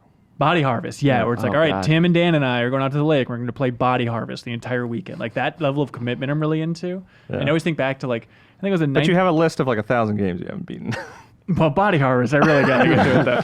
But it was in 9th grade. Went with a buddy and his family, and we drove an RV down to Arizona, and it was like amazing because the RV had a TV in the back, and so we got to just play in the back on the PS2, which had just come out, and so we had 3 games, and they were Metal Gear Solid 1, which I hadn't finished at the time, which is crazy. Oh, wow. But I forgot my memory card, and so I didn't pick up halfway through, even though I should have just started over again, because I was at like, Psycho Mantis or something. And then we had Digimon World 2, which we played for dozens of hours, and it's not great. And then also Dark Cloud, like early PS2 games. So we just beat the hell out of Dark Cloud, and it was a great time. I played a lot of the Metroid Prime Hunters demo on the DS because I didn't have a game for it Oh, when I bought weird, it. yeah. And it was a thing where it's like, Mario 64 is like $30. I'll get that eventually. And then it was one of those things where other things kept coming up and I kept running out of money. So I didn't have another game for the DS for like 3 or 4 months. So I just perfected that Metroid Prime Hunters demo. Do you think you'd still know how to play it? Probably not. Yeah, I was actually, I I played ended that a up lot too, in yeah. in a clan for the actual game when it came out, like the Metroid Prime Hunters Online clan, and there was like a thing where wow. we all kind of played together. It happened for like 4 months. I associate that game so heavily with like the early chunky DS, like the first iteration of the DS. Yeah. Like those are connected in my mind forever. Yeah, I had a similar situation when I got a PS1. I bought PS1 solely for Tony Hawk's Pro Skater. That was like my cousin brought it over to like Christmas or Thanksgiving one year, and I was like, I have to have this game. So I saved up and got a PS1, and I guess the bundle I got also came with Spyro the Dragon, and it had like 2 demo discs that were also thrown in. So I played those games on repeat, and then I found out that like Pizza Hut was having some promotion where they would give you a demo disc if you got Yeah. like a personal pan pizza. And I would just beg my parents to take me to Pizza Hut like once a week so I Did could they get do the new it? demo disc. I think they did it for like 2 of like the 8 weeks. So you got like they Metal did Gear it. Solid, right? No, it was Oh. like Skate or Die was one of them, and like Croc was on there, I think. boy. Yeah, it wasn't a great collection of games. Personal pan pizza and followed up with Croc. Now there's a lifestyle, baby. Star Trek Next Generation Super Nintendo game. Played that way too much. Oh, that bad one. The bad one. Yeah. Okay, where it's all just menus and cursors. A lot of menus, a lot of overhead, like walking around for puzzles that don't make sense. A lot of map drawing in notebooks just to Yeah. even make any progress in that Oh, game. yucky. Nick from Atlanta says, hey, what is the average number of times you look at the clock and think to yourself, I should go to bed, without actually going to bed? I think I'm in the 1.5 to 2 range, personally. I think 2 to 3. A week or a night? I think probably a night is If, what if I I'm have something that like I'm really playing, like loving playing, like if I was, playing Red Dead or God of War, with a harp. I would, I would keep pushing that time. Like I try to go to bed sometime between like midnight and 1 every night. But like ya. there were some times with playing God of War, I'd be up to like 3 a.m. to be like, Really? well, I guess I'm not getting very much sleep tonight. Wow. I'm very good with sleep. I need to be in bed by 12:30. No, or I will be dead. No, I'm with you, Shay. Like if it's it's usually a really good game that will keep me up. Like Sekiro recently would keep me up very late, but most of the time I'm usually asleep by like 11:30 or 12. Call it right now. Sekiro, where's it going to land on your top 10? Me? Probably 2 or 3. 2 or 3. Yeah, I really love that game. Over I think it's half a year I remaining. think it's From's best game. Probably 1 or 2. 1 or 2. That's amazing. Scott Campbell from Post Falls, Idaho says, hey, as you read this message, I will be lying on my back in the office of an oral surgeon. Oh. Sorry. I don't know if he was in pain or like had a back injury, or maybe he was playing Breath of the Wild in Labo VR. Yeah. Which is being in pain. Right. Which They will be slicing open my gums, oh, cracking my wisdom teeth, and extracting them piece by piece, he says. I went through that too. That's fun. I still have my wisdom teeth. Wait a minute. I will be awake, having refused to be put under for an additional $800, comforted only by local anesthesia and laughing gas to calm my nerves. Sounds hilarious. I will also be listening to this very podcast. Can you please provide a pep talk, a funny tooth story, or a word of wisdom? Har har har, wisdom God, teeth. you're doing it, man. You're gonna be fine. $800 ain't that much, man. It's probably not too late. Yeah. You can probably reach into your wallet. Just tap the table. Tap the table. Yeah. I we mean, will for that, pay yeah, $800. I think $800 is a small price to pay to skip that Yeah, that's that hefty, though, memory for in your sure. life. Leo in the booth, rank this on a weirdness scale 1 to 10. When I was getting my wisdom teeth taken out, before I did it, They took your appendix. I opened my mouth and took a bunch of pictures of my mouth because I wanted to remember what my mouth looked like with more teeth in it. And then you framed it and hung it in your house. All right, what's your answer? I think for where humans are at right now, I think that's pretty normal. Oh, great. Oh, So, yeah. okay. So I've only had to have like oral surgery once, and it was when I was a little kid, and I had to have like I had teeth coming in the roof of my mouth. Like I had some really, it was weird. The so they center? Like they had to cut open the roof of my mouth in order to pull 2 teeth that were coming in. I don't know if they were coming in the roof of my mouth, or that's just how they had to access them. Yeah. But they had to put me under. That was the first, I think maybe the only time I've ever been like put under with anesthesia. And my mom told me, because there was a Toys R Us right next to the doctor's office. And it's like, if you do well, kind of like a pep talk to me. Like if you do well and you're brave and everything, you can go and you can get a Nintendo 64 game. And I said, Body well, Harvest. I know what I'm doing. I'm going to get NFL Blitz Great on Nintendo call. 64. And so I woke up and I was super loopy, asking all these questions that didn't make any sense. And as I'm walking out of the doctor's office, they're like, hey, you doing okay? You look like you're kind of like stumbling a little. And I'm just like, I'm going to Toys R Us. And I fall over. Oh, no. And my mom was like, well, I guess I got to take him to Toys R Us now.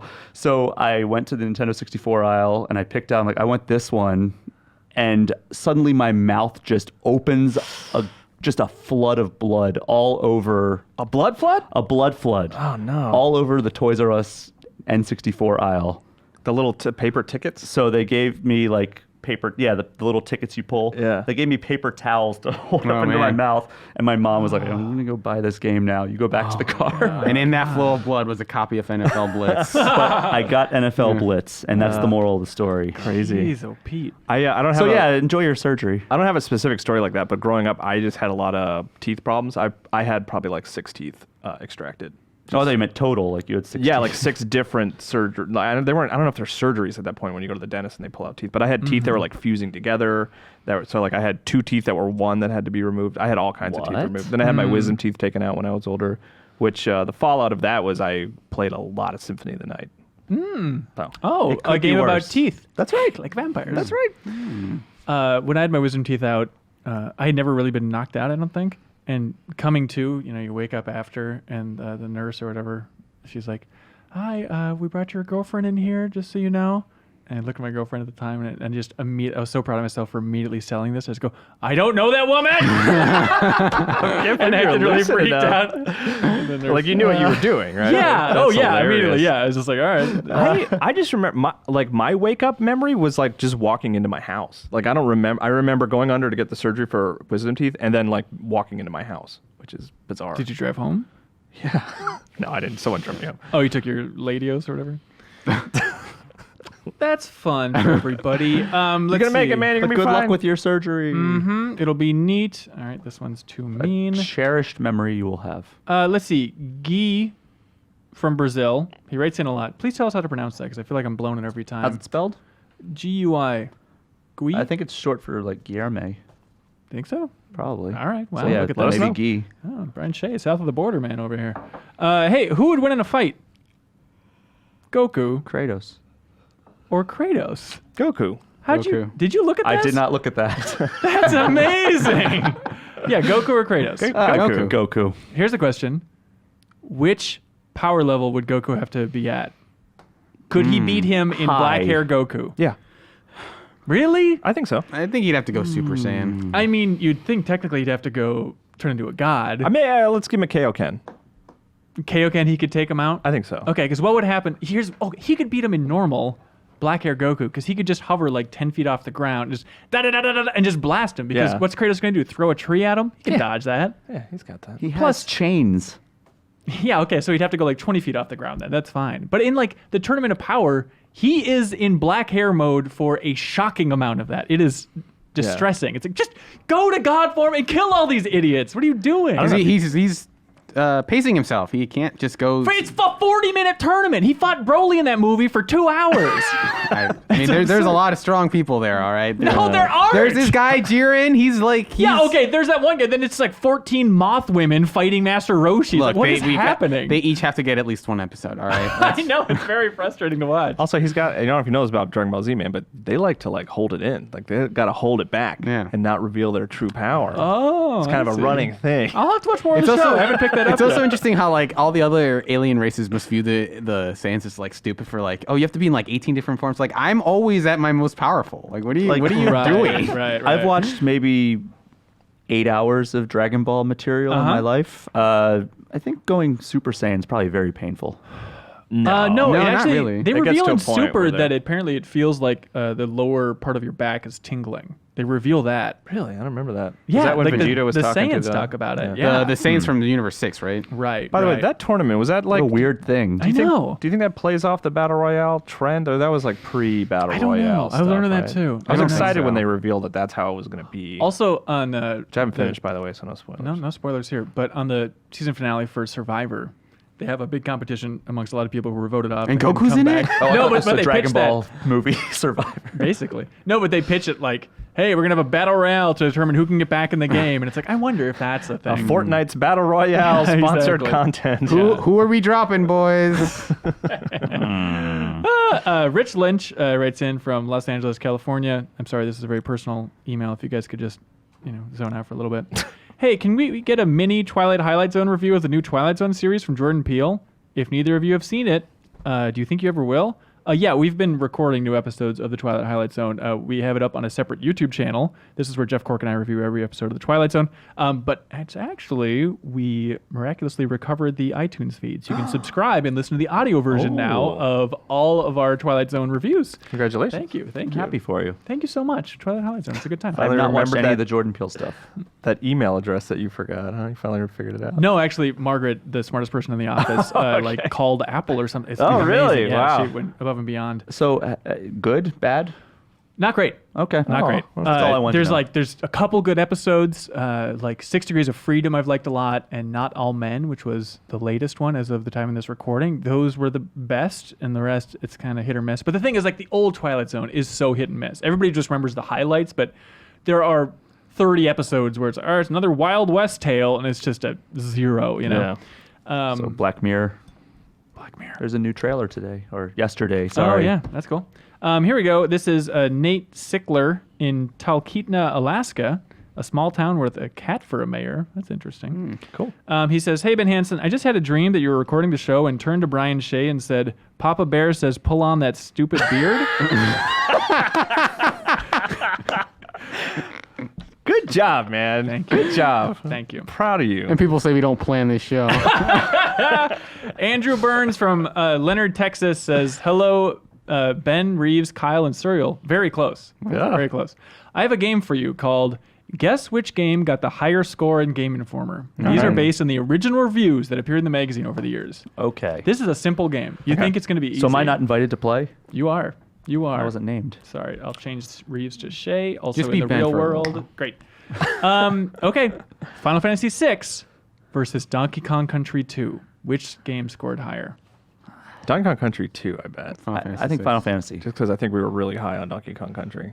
Donkey Kong Country 2 got a 9.75. Final Fantasy 6, a 9.5. Wow. Here, let's do it this way so it's more focused. Ready? Serial, what got a higher review? Ocarina of Time or Ratchet and Clank Up Your Arsenal? I'm gonna guess Ratchet and Clank. Up Your Arsenal got a perfect 10. 10. Wow. Ocarina got a 9.75. I do remember the 10 Ratchet. One, there was a Ratchet game that got 10. Yep, that was it. That's still. I should go back and play that, huh? I've never heard anybody talk about that one specifically other than Game Informer. But yeah, I guess Reiner liked it a lot or something. Okay, Kyle. Last of Us or Super Mario Sunshine? Oh. I'm going to say Sunshine because I think Helgeson was kind of on the lower tier of last. These are both Helgeson reviews. Oh, I see what you're saying. Yeah.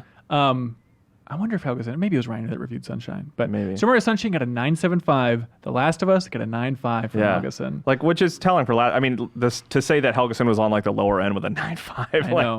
This is insane. But if you recall, we reviewed the remaster. Tim Turry did, and gave it a 10. Gave it a 10. That was Tim's 10. I remember. The great correction. Okay, Shay, this is perfect for you. Tiger Woods PGA Tour 2004 or Metal Gear Solid? Oh, Tiger Woods for sure. Yep, Tiger Woods got a 9.5. Metal Gear Solid got a 9.25. Wow. That was a good Tiger Woods though. All right, this one. Did Kato review both of those, owner? Because Kato's like a Metal Gear guy. I don't think he would have been been- around for Metal Gear Solid 1. Okay. That would have been a year before because he started in 99. Gotcha. Okay. I like that you know that. Yeah, I love Kato history. That's what Kato Frank War. is doing right now, right? He's archiving Kato's history. That's right. Frank Cifaldi, friend of the show. Serial. iToy Play or Shadow of the Colossus? Oh, no. I'm defiantly going to guess Shadow of the Colossus. iToy Play got a 9. Shadow of the Colossus, 8.75. Really? God. Hey man, the PS2 version, performance issues. I get it. Of iToy Play? The one that Yeah. Hanson and I consider, among our game. favorite games of all time. Yeah. Okay, Kyle. boy. Marvel Ultimate Alliance 1 or Journey? Ultimate Alliance 1, I'm guessing. Are these all trick questions? You got a 9.25. Journey got a 9. I think you're picking up on a certain theme here. All right, Okay. Brian Shea. Super Smash Brothers Brawl or Smash Melee? Brawl. Brawl got a 9.5. Melee got a 9.25. Hey, wait a minute. I think he's calling out Game Informer for just being wrong in a lot of these. Okay. Look, hindsight's 2020. All right. Serial, Yu-Gi-Oh! The Duelist of the Roses versus Pokemon Ruby and Sapphire. Duelist of the Roses? This is in the same issue, March 2004. Yu-Gi-Oh! Got an 8. Pokemon Ruby and Sapphire got a 7.25. I played Duelist of the Roses. That game sucks. Hey, take it up with Game Informer. I don't know. If you know that. All right, Kyle. Jeez. Oh, I love just these names. Okay. Rage versus Bully. Rage versus Bully? I think we gave Rage higher. Yeah, Rage for sure, right? Rage got a 9. Bully got an 8.5. Brian Shea, Borderlands versus Kirby's Epic Yarns. Oh no. Kirby's Epic Yarn. I Oh, looked up no. Epic Yarn recently and was flabbergasted by the score That Phil game is great. that Phil Kohler gave that game. That game is great. I like that game. It's not the best Kirby game, but Well, yeah. I mean, Kirby's gonna be the answer. Kirby's Epic Yarn 9.5. Borderlands 9.25. All right. Serial Vasquez, Spyro Year of the Dragon versus Fallout New Vegas. Year of the Year of the Dragon. Yeah, Year of the Dragon. Year of the Dragon 8.75. I Fallout just New like Vegas that 8.5. Year of the no. No, it can't be. Thank you for shaming us, Andrew Burns. Yeah, But hey, we feel great. different reviewers have different opinions, and sometimes people are wrong. What do you guys like for question of the week? That one, the last one was fun. I kind of like It the is fun. teeth one. We talked a lot about teeth. Yeah, I want listeners to do more of that stuff though. I want to encourage people to be like, write in With off horrific my- things? Help me out with this thing that's happening right now. Oh, okay. I That's kind of I interesting. like the premise of that one. Sure. I like the finishing the games one. I like the limited games. I like teeth. I like the ending game. How's everybody else feeling? The ending game. I'm kind of leaning teeth just because it's weird. I don't know. I that like kind of finishing stuff. games. Okay. Are you okay leaning teeth? Teeth's fine. Let's go teeth, baby! Teeth This it is is. Scott Campbell from It's Post different. Falls, Idaho. Congratulations, Scott. Best thing to have in your mouth. Congratulations on your surgery. Absolutely. Hey, What? that's it for email section. Thank you to everybody for listening to this extra long show. I'm sorry it's so lengthy, but now let's actually learn from somebody smart. Let's learn from David Brevik about designing Diablo 1 and 2, also working on Marvel Heroes and his new game, It Lurks Below. Here's David Brevik.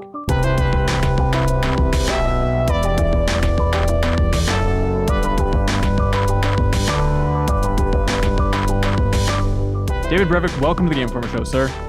Thank you. Thanks for having me on. It's an honor to have you. What's your life like these days? Walk us through just today for you. Or how about yesterday? Because it's early in the morning when we're recording this. Well, I don't know. I mean, most of the days I wake up, I get a little bit of work done. I take the kids to school and make their lunches and things like that. And then get back to working and work a little bit more, and then go pick up the kids from school and then run them to a bunch of activities in the afternoon, and then work a little bit more in the evening. So That sounds all right. that's the way it is. Sometimes I stream with my wife in the evening. We stream on Twitch, and sometimes I work. It just depends on what day. That sounds really good. So we have a lot of history to unpack with you, but now you're working on It Lurks Below, which... Yes, that's right. Yeah, it's a new product that will be coming out pretty soon, actually, I think. And so it's in early access right now, but Yeah. I think that we're going to end early access pretty soon. So it's a kind of like a Diablo-like game. It's got 8 different classes, and it's got it's RPG. It's got random items and all that kind of stuff. Very much like Diablo, but the perspective is more like Terraria. So it's from the kind of like the side. So it's not just, there's a lot more crafting and things like that than Diablo, some digging and stuff. And you go like dig down to find the monsters and whatnot, but it's all randomly generated and lots of replayability and many different difficulty modes and bosses and all sorts of things like that you come to expect from kind of my kind of games. Your kind of games. Do you feel like that's just your mold that you're stuck in, or still creatively are you still in love with that style of game? Yeah, I could make almost anything I wanted, and it's a tough choice between making a match 3 and making an RPG. But I love making RPGs, and I love everything about RPGs. Even though I think that they're probably some of the hardest games to make, it's still just really what I want to do. And this is an unusual product mainly because I'm doing the entire project by myself. I'm doing all the art and the music and the sound. The and music programming too. and That's design and crazy. everything. So, I could have worked on anything I wanted, and this was just the passion project that I wanted to do. I'm doing my first kind of indie solo development. Well, not my first. My very first time I did that was way back in the Genesis days, but but I haven't done it in a very long time. That's bizarre. So you mentioned, a lot of working. You're squeezing in work here and there. Have you become obsessed with development on this project? Are you crunching solo? Like, how do you know when to step away and relax a little bit? That's a great question. I'm not sure if I've learned that lesson yet. I think that in general, I've been kind of trying to focus on having the family around and having, I'm working at home and having the kids and things like that. It really kind of keeps me grounded because they've got stuff to do. Like I have to get up and, get them from school or like take them to some activities or whatever like that, help them with their homework. I mean, that like when you're there and you're around, you're available for all these things. And it really kind of, I don't know, interrupts work, and I am a workaholic. So it would, it's good for me to kind of get these interruptions and make sure that I have time and a kind of a better balance in my life than just only work. Yeah. So releasing the game in early access, and I imagine you're reading a lot of feedback, a lot of Steam reviews. Congratulations on it being very positive, by the way. That's got to be nice. Overall. Thank you. Yeah, it's been very positive. It's been a great experience. I really enjoyed early access. I mean, this is at the end of Marvel Heroes. Marvel Heroes was the last product I worked on before It Lurks Below.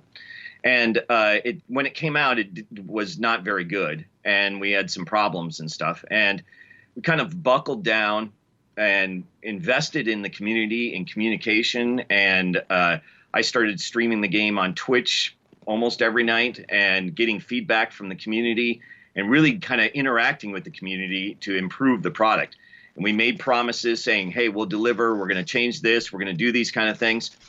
And the community saw that we made all of these changes, and our community grew and grew, and our revenues grew, and like the whole experience was really great. I loved the interaction with the community and stuff like that.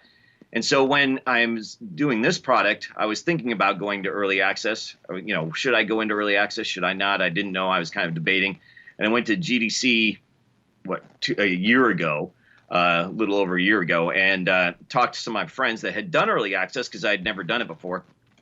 And they said, oh, yeah, it was a great experience. And then I was thinking, well, if I ran it sort of like the way that I ran kind of the end of Marvel Heroes, I think that would be a wonderful experience where I'm like interacting with the community and getting feedback and improving the game and kind of like running through that process, similar to the way that we did it in Marvel Heroes, except for I wish we could have called it early access in Marvel Heroes. I think it would have been a better received product. And then a year later, we kind of rebranded it as Marvel Heroes 2015 and got new scores, and our Metacritic rose from 56 to 82 or something like that. And so, the game became much, much better after a year. And I feel like that's been kind of the same experience with It Lurks Below. It's become a much better product in the last year. It's been slightly over a year since it's been in early access. And I think that we're just ready for it to come out, and it's in great shape. Yeah. Have you learned a lot about the industry going solo with It Lurks Below? Like, what's been the biggest lesson, do you feel like, in the last year that maybe you didn't know about the game industry, which is something I'd imagine you know pretty well at this point? Yeah. I don't know if I've learned a lot about the game industry. I mean, I think that the biggest thing is that it changes all the time, right? And it's what the business models are, how competitive it is now, like the way that it works is good and bad. There's advantages and disadvantages. Back when I started making games and I made Diablo and those kind of things, it was the industry was quite small. I mean, there were just not as many people, and I could literally play all the games, right? Because there just were not that many games coming out. Now, when there's 100+ games a day across phone and PC alone, there's it's impossible to play everything. It's impossible to even know about everything. Yeah. And so because of the volume of products out there, it's really hard to kind of get any kind of attention. All right, so one of the things that I really appreciate about you in general is I love the fact that you posted the old Diablo design doc on your website, like the original design doc. That was such a cool move. What was the lesson you're trying to impart? Like, why post that? Why share that old awesome early look at the game? It just came as a part of a talk. I gave this talk at GDC, kind of a post-mortem on Diablo 1 20 years later or whatever it was, for the 20th anniversary. And some people were asking me about it. I don't remember how it came up. And I said, oh, I'll just post it because I still had it. I knew that it was around. So I was like, oh, I can put it up on the website, scan it in and put it on the website. And so it just kind of came about organically. But the more that people have talked about that, the more that I realized really how amazing that really was to a lot of people. It was like that they just really appreciated having that sense of history and seeing how much it changed from the original design to the final product and things like that. And it's funny to me because for me it was kind of I didn't have positive feelings about the document because it took us so long to get the game, to get a deal for the game. We shopped the game around probably like 20 different publishers before somebody finally, gave us the funds to make the product. So that version of Diablo is like my least favorite version of Diablo because I had all of these kind of like negative experiences with, getting rejected over and over and over again, with the document. So maybe it just never really dawned on me that that was going to be something that people were really into and really enjoyed, but in the end, I'm really glad that it did happen, and people talk about it a lot. Yeah, it's so crazy. We were at Blizzard, was it last year, I guess, for a cover story, and I was shocked being at Blizzard's main campus just how little history there is there. Like, we're talking about Warcraft 3, and we're asking about, early versions of Warcraft 3 when it was still Warcraft Legends and all that stuff. And they're like, yeah, we don't have any. We don't have any of the old videos that we made, even that we released publicly. It's like, yeah, we don't have the high-res version of those anymore. It's like so much of that history gets lost, which is why it's so amazing that you're able to have that old design doc. Yeah, and I think that that's why, it doesn't surprise me if they think things like, old versions of Blizzard games or whatever, like I don't even know if they have some of the original source codes and things like that to some of the products, especially because those, like the Diablo stuff was made up north, right? And, after it shut down, I don't know what they did with the computers. I'm not sure they know what they did with the computers, and so who knows what it is or where it worked, if they have it or even any, the original art files and stuff like that. I would guess they probably, are lost. So, it's amazing to me that, that was never really preserved, and it's a shame. But I'm glad that this kind of survived. We have a few hidden treasures, like over at. I founded the company with two brothers, Max and Eric Schaefer, and they live about 6 blocks from my house, and Max has the original. The gold master of Diablo hanging on his wall. So it's like the actual gold master disc. That was used to make Diablo 1.0. So amazing. There are a few things here and there where we can find the gems that still exist, but a lot of it is lost. It's a shame. That's so wild. I know you've talked about the development of Diablo 6,000 times. You're probably sick of talking about it.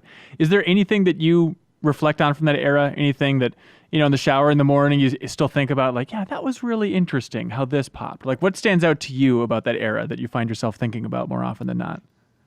I go back to it all the time, and I don't mind talking about it at all. I love talking about it, actually. And I love reminiscing. I love, because that was just such a special time, and I'm so lucky to have gone through that. To be such a part of such an incredible experience. Is, even though it happened a while ago, I'm still just really, I growing more and more fond of it all the time. So I think that I really enjoy sharing it with all the kind of fans that are excited about the product and excited about Diablo and love that time as well, and those versions of the game. I really enjoy connecting with them, and because it was such a great experience for me and for them that it's really fun to talk about. So I go back to it all the time. I go, like I was saying earlier, that my wife and I stream probably 5 days a week in the evenings, and like people just come in and ask Diablo stuff all the time. So, I think that I go back and revisit a lot of things in that quite often. I think about that time a lot, and people ask me to go do speeches and stuff like that and talk about Diablo and some of the lessons I learned. And it's fun to every now and then whip out a tale that nobody's heard before, or, that people aren't familiar with. And those are, I think they can be really fun to kind of give small bits of history once I finally remember, because it was a long time ago. Sometimes I have trouble going, oh yeah, I forgot that happened, kind of thing. So if I find a new story, I love to tell it. Well, here's a broad one, but what is like a lesser known story or an unknown story from Diablo's development that you feel like you haven't talked about too much? I can't think of one off the top of my head. Maybe that Deckard Cain was named in a contest. And so there is actually a person out there who was a baby when the contest happened. His dad wrote in, said, my son's name is Deckard Cain. And, it was a contest in a magazine, I think. Name of an NPC in Diablo. And you just write in on a postcard or whatever suggestion for the name. It had to be your real name or somebody's real name. And they wrote in, hey, my newborn son's name is Deckard Cain. I think it might be actually Deckard Cain the Elder. I don't remember exactly, but I think it was Deckard Cain. It was so weird and we loved the name Deckard. That was like, because it made us think of Blade Runner. That it was like, oh yeah, that sounds awesome. That's going to be the winner. So we chose that, and so there is an actual person that is named Deckard Cain the Elder. And they are actually, there was a Reddit from a few years ago talking about the person. Like, I'm now, 18 years old, and I was picked to be Deckard Cain the Elder when I was a baby. My dad wrote in and stuff. So there's a Reddit thread that you can find pretty easily about Deckard Cain the Elder as a real person. That's insane. That would be such a weird fact to whip out at parties. Anytime anybody mentions Diablo, I'd be like, well, it's named after me, not vice versa. Cain. They're like, yeah, sure it is. That's so wild. I had no idea. That's crazy. Where's like the weirdest place where Diablo comes up in your life? Are you ever just in line at a grocery store and somebody recognizes you? Or like, what's the strangest place where it's bubbled up here? Yeah, I think that those are the strangest places. I mean, I think that it's funny because a lot of people in my generation, I'm pretty old at this point. So like they didn't play video games. They don't really know video games, but their kids do much more so. So like I'll go to a school function and the kids will know who I am, but the parents won't. So that, those are always awkward conversations where they, and the parents are always, I don't know, impressed that their kids even know who I am, kind of thing. So I think that those can be awkward. It can also be funny at a grocery store. Somebody will recognize me. I'll go to a restaurant or something, and one of the cooks or something will come on. Oh, I love Diablo, kind of thing. So you get funny situations like that, but it doesn't happen that often. So, and I don't mind it. It's fun. Yeah. Okay. I want to dive into the origins of a couple things here. The spheres in the UI for Diablo. Yeah. The Health of Mana. What's the origin of that? Were there discussions about it? How did those come to be? Because it's become a strange staple, carrying forward to like Marvel Heroes even. Yeah, I think that originally they were just bars. I can't remember exactly, but Eric Schaefer really, I think, was the person that did a lot of the UI work and kind of outlined it. And we kind of used kind of makeshift UI for a while and just to get it working. And eventually they wanted it, they had like little kind of bars, vertical bars on the side. And then, that looks really ugly. Let's make them spheres, I think, is really what it came down to. And then, let's get into the mood. And then we actually the guys down south at Blizzard in Irvine, I think that they may have like done some touch up on the UI at some point in the original Diablo. And by the time we were doing Diablo 2, we had a really great artist named Ben Booz, who did a lot of the UI work and did a lot of the scroll work and detail and things like that for the UI. But I think the original one that we had some help from the guys down south, and they may have made it more globe-like or whatever that at that time. Even though they were circles, I think it didn't look like a kind of Gothic UI originally. Right. It was more just like vector art or whatever. It was almost like programmer art or whatever. But it looked better than that. But it was not that much better than that. So I think that they originally did a little bit of touch up on the UI. It's got to be fun to play current games, even like Torchlight and stuff like that, and just feel the legacy of Diablo carrying forward. Even that UI bubbling up in different games. Like, well, clearly these people played hundreds of hours of Diablo in their lives. Now they're carrying it forward. Is that fun to see in current games? Just hints of Diablo here and there?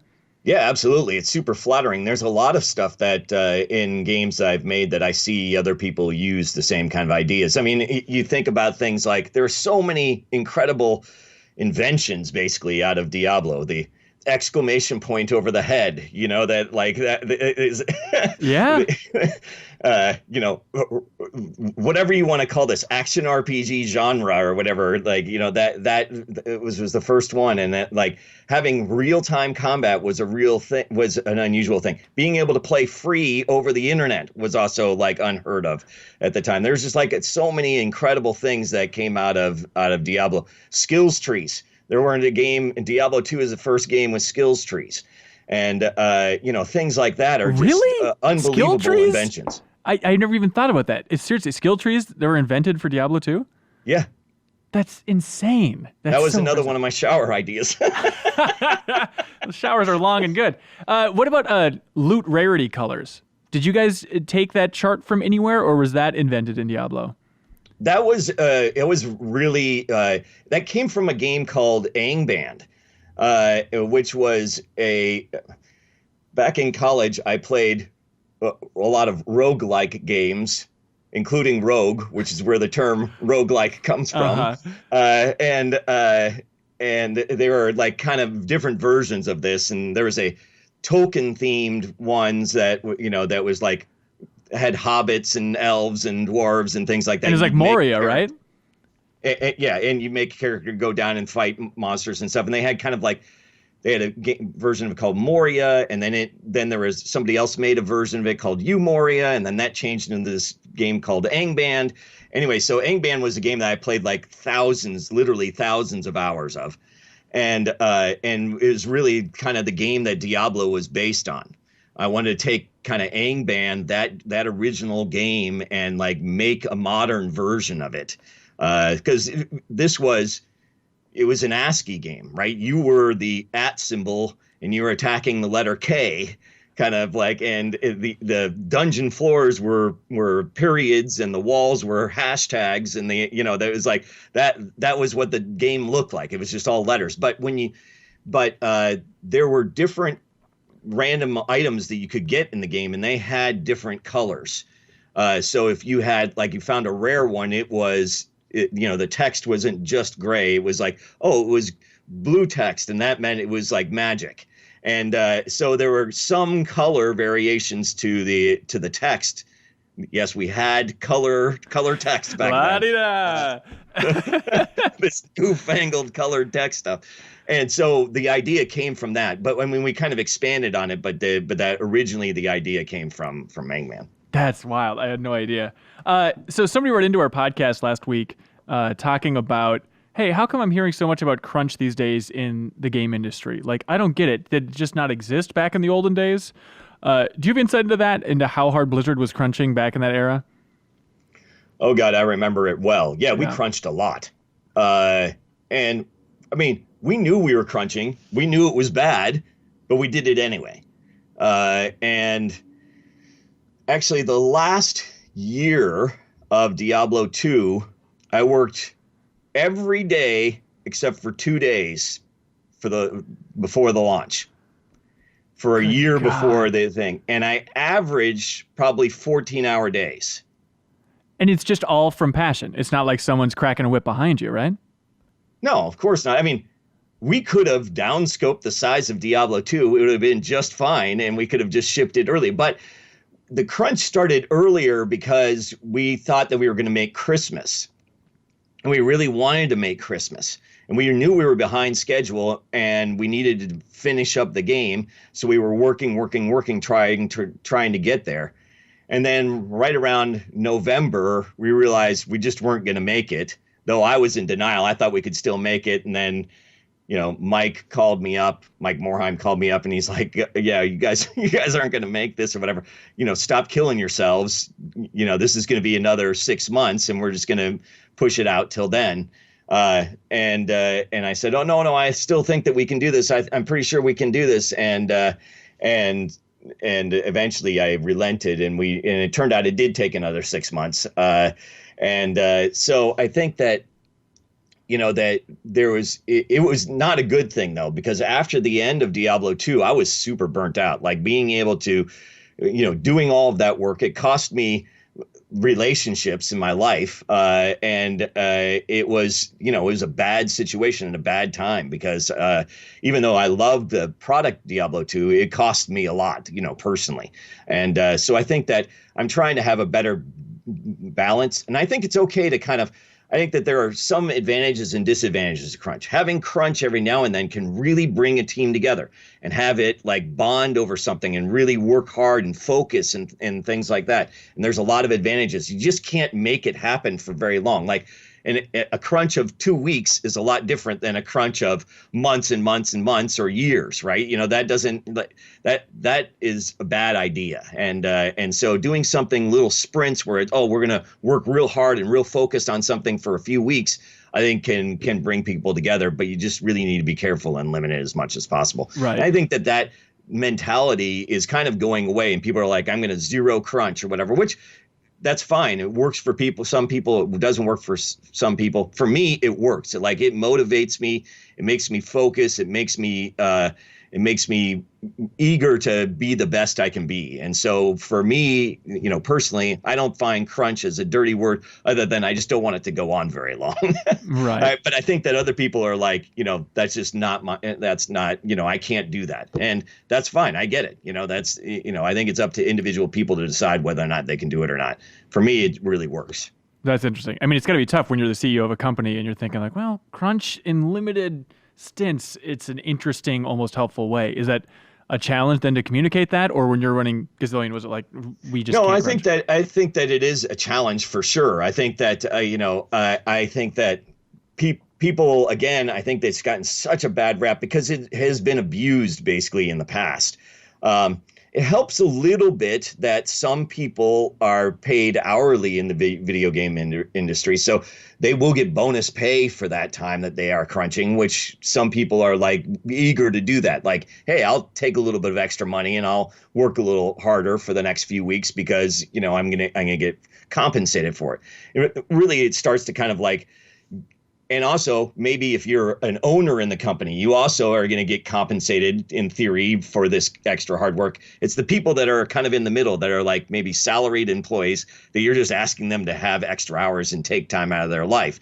And I think that that's the hardest group to convince. And unfortunately, a lot of times, fortunately or unfortunately, they are usually some of the most talented people on the team, right? Because they are the ones that, but aren't necessarily ownership, but they are kind of senior people on the team. And so the senior people, I think, have had more scars and been through crunches more often and are more reluctant to do that kind of thing. And I get it. So I think that in the future, I try not to crunch that. These days I crunch way less than I used to crunch, and I try and limit it to short periods of time. But I don't think that you can necessarily convince people to do it anymore. Yeah, for sure. Do you have thoughts on the rumored direction for the next Diablo? I think Kotaku had a story saying that they're trying to get back to the horror roots. They're experimenting with more of a third-person camera, even a little more Dark Souls inspired. What do you think about that vision for a direction? I think that they can do whatever they would like. I personally think that what separates Diablo from the other games is some of the things like the perspective, right? And the way that you play the game and interact with the game. There are 8 zillion games out there like Dark Souls style kind of 3D. So, why are you making a game like everybody else is making, right? Then you're competing directly against those games. Whereas you're only kind of competing against your legacy if you make the game sort of like, and so for me, that the direction I went with Marvel Heroes is really kind of the direction that I would take with Diablo. I think that for me, making it an experience where more people can be playing together and playing with their friends and having more of a social kind of aspect to it is important. I think that having kind of a dark atmosphere and a gloom and the gothicness or whatever like that is, it's a miserable place. I think that kind of getting that formula, I think, would be the direction, combined with more of a multiplayer kind of thing where people are playing together to, in zones. You go into a particular area and there's like other people running around fighting monsters, and you can group up with them or not, or do whatever you want. And then there's raid bosses and things like that where you're kind of collectively working together to do things. Yeah, I think is the direction. And if I was going to take it, that'd be the direction I would go. Absolutely. Did you have thoughts on Diablo Immortal? I feel the internet screaming about it right now as they even mentioned the name. No, I think that I think everybody's like freaking out about it or whatever. And I understand. I think that in general, Blizzard did a poor job of announcing it, where they announced it and how they announced it. I think they would say that maybe was not the best idea. Yeah. But in general, I think that the idea of playing Diablo on the phone is intriguing to me. Like, I mean, I like, I think that I like playing phone games. I play a lot of phone games, and it'd be great to be able to have Diablo on that list. And so I don't think that having Diablo on a phone is a bad idea. I think that the way that they announced it, and that was the only thing that they announced, and like they're announcing it to a hardcore PC group, and they're, and it's, people are, we're going to have big Diablo announcements, and everybody's excited about, maybe it's the new Diablo. And then it came out to be the phone thing, and everybody's like, oh my God. And then phone also has like this kind of negative stigma of, it's just a cash grab and things like that. But I can't believe that Blizzard's going to make a cash grab kind of game. Like, that's not really in their nature. That's not really the way that they've operated in the past. And so I can't really imagine that is going to be the way that, that the product ends up being. So I think that some people are like, Blizzard's changing. It's Activision, that kind of stuff. And I'm sure that there is some influence from Activision, but I don't think that that's really all of it. And I would guess that they have final say on the way that it's going to be. And so I suspect it's going to be good. And who knows, maybe it's like the business model turns out to be super fair. Like, I don't know, whatever, imagine it's just, I don't know any information, but imagine that instead it's just, a pay once kind of game. Or, then are people still going to be upset? And then maybe it's the greatest mobile game of all time. Who knows? It could be. But you don't know, right? Like, and so everybody's speculating that it's going to be this kind of like cash grab energy kind of game or whatever, but we don't have any details. So I'm going to wait and see and kind of judge it when it comes out, not from like people's overreactions on the internet. Right. As long as it's not impacting the development of a hypothetical Diablo 4, it's like, yeah, let them experiment, I suppose. I guess. I mean, I think that they've got a lot of people there. They can do more than one project at once. So, right. I think that I would suspect that there is a team working on a Diablo 4. I mean, I don't have any inside information here, but it doesn't take a brain surgeon to realize that they're probably making a Diablo 4. Yeah.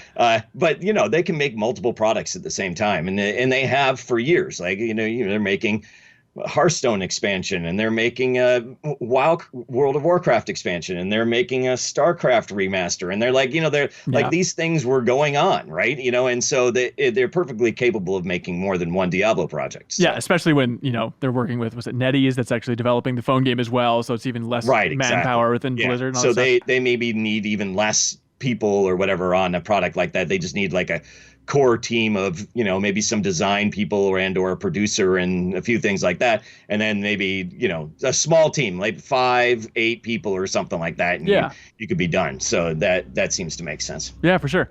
Marvel Heroes. What's I think this? The street cleaner's going by here. Just that's perfect. It's good it acoustics. Might be real loud. I'm not sure. No, it's fine.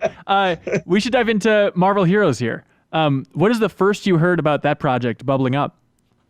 Where was the first that I heard of which project? Marvel Heroes.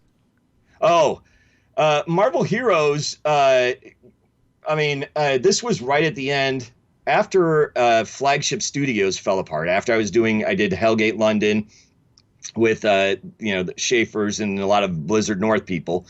And after that company fell apart, then I had an opportunity to go to a few different places, including I went to. For just a very short stint, I went to Turbine. Yeah. And they lured me there because I'm a huge Marvel fan, and they said, we're getting the Marvel license. Do you want to come make a Marvel MMO? And I'm like, oh yeah, I love Marvel. They knew I loved Marvel, and so they reached out and I would love to come do that. So I went there. And I was there about 6 months, and I helped work on making Dungeons and Dragons online go free to play, and helped a little bit with Lord of the Rings and kind of a console version of that I don't know if it ever saw the light of day. But so we're working there doing some stuff, and then they came back and said they were going to make a new studio out in California because they were out in Massachusetts, and they said, about that Marvel license, we didn't get the Marvel license. How do you feel about moving to Massachusetts? and so well, let me think about it. And then the people that did get the Marvel license, this company called Gazillion, which was John Romero, my friend John, and his and some other people or whatever, they said, "Oh, we got the Marvel license. We heard you want to make a Marvel game. You want to come over here and make the Marvel game?" So I said, "Yes, I want to do that." And so I went over to Gazillion, and I then started making. I was going to be the creative director on Marvel Heroes. And and so we were going to have as much time as we wanted, and all the money and everything, all the promises. It was all good. And so we started developing the game and started building the team and stuff like that. And about 6 months into it, I got more and more involved with the company, realized that there were some problems, and that the biggest problem being that we only had a few years to make the game, but I thought that we had a long time. And so because of that, we had to kind of pivot and make it a Diablo, like go back to kind of my core, which is we're going to make it a Diablo-like game, which originally it was not going to be. It's going to be more of an MMO. So I wanted to, because of that pivot, then we did that. But I also noticed around the office that there were other problems, and they started asking my opinion on all these problems. And so then I started solving some of the problems, and then the board noticed that I was doing these things, and they started talking to me, and then I kept getting promoted, and then all of a sudden I was no longer in charge of Marvel Heroes. I was in charge of all the games, and then I was the COO, and then they made me CEO, and so the you make it seem like you're being dragged against your will here, but it's like, hey, there's a good paycheck. I'm sure you're interested in progressing up that ladder, right? Yes, I am.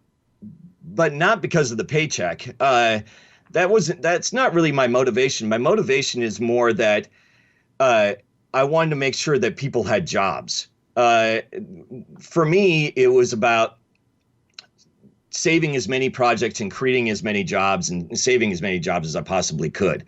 They had lots of investment and had blown a lot of it, and a lot of the products that came out weren't very good, and so it was, or just weren't technically feasible or whatever. And so going around and trying to solve these problems was a challenge, mainly because I didn't want the company shut down, because I had brought a bunch of my friends over who trusted me and were making Marvel Heroes, and I want to make sure that saw the light of day, that they actually got a final product. And so going around and trying to fix the problems with the company was really about making sure that as many jobs could be saved and a project, the Marvel Heroes project could see the light of day. And so I took these opportunities because I wanted to try and make try and help the company is basically the way it was. For me personally, it wasn't that great, because I was I keep getting, this happens all the time, I keep getting promoted to being the leader, which I don't necessarily want to be the leader. And that was my goal after I had done Flagship Studios, where I felt like I had worn too many hats there. And that was part of the problem with the game, and part of the problem with the company was that I was I did 5 jobs poorly instead of 1 job well. And so this time it was going to be, I'm on Marvel Heroes, I'm going to focus on just one thing. I'm going to be the creative director. I'm going to work on design. And so the fact that after I had gotten all these promotions, I couldn't work on design, especially after the second one.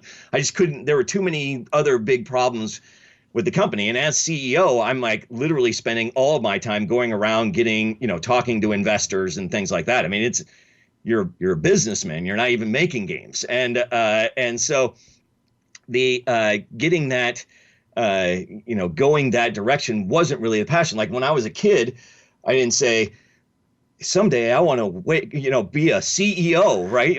That's not on my list of cool things to do, cool jobs to do. Right. And so I did it for a while, and then was CEO for several years, and the game came out, and we saw it rise, and we saw revenues rise, and all of these kind of things. There was quite a bit of success there. And then it was okay, I want to get back to making games.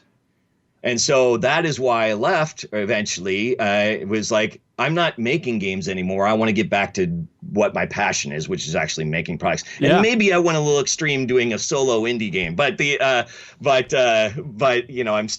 having a lot of fun. So I guess that counts. Yeah, for sure. Well, let's jump back into the fun phase of Marvel Heroes then, the actual design work.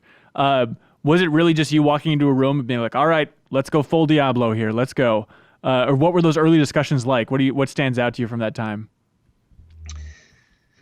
Well, yeah, I mean, that really was sort of like it. We're just going to do a Diablo-like game. And there was some experimenting that we did with, that we always do, which is like the rotating camera experience and things like that. Like we've tried this like 4 times. It never works. You know, it's like we've got like all of these kind of, grand ideas that people want to try out. And a lot of people on the team were playing League of Legends at the time. And so a lot of people kind of wanted to make a League of Legends style game or whatever. Interesting. And so like trying to convince them to kind of put that aside and focus on making a Diablo-like game, I think was one of the more difficult tasks. Eventually though, people got it and kind of understood where we were going. But I think that one of the problems that I had, and one of the mistakes that I made, was not installing a really firm creative director early enough in the project, to replace myself. And I was, again, trying to do too many jobs at once and doing this particular job very poorly.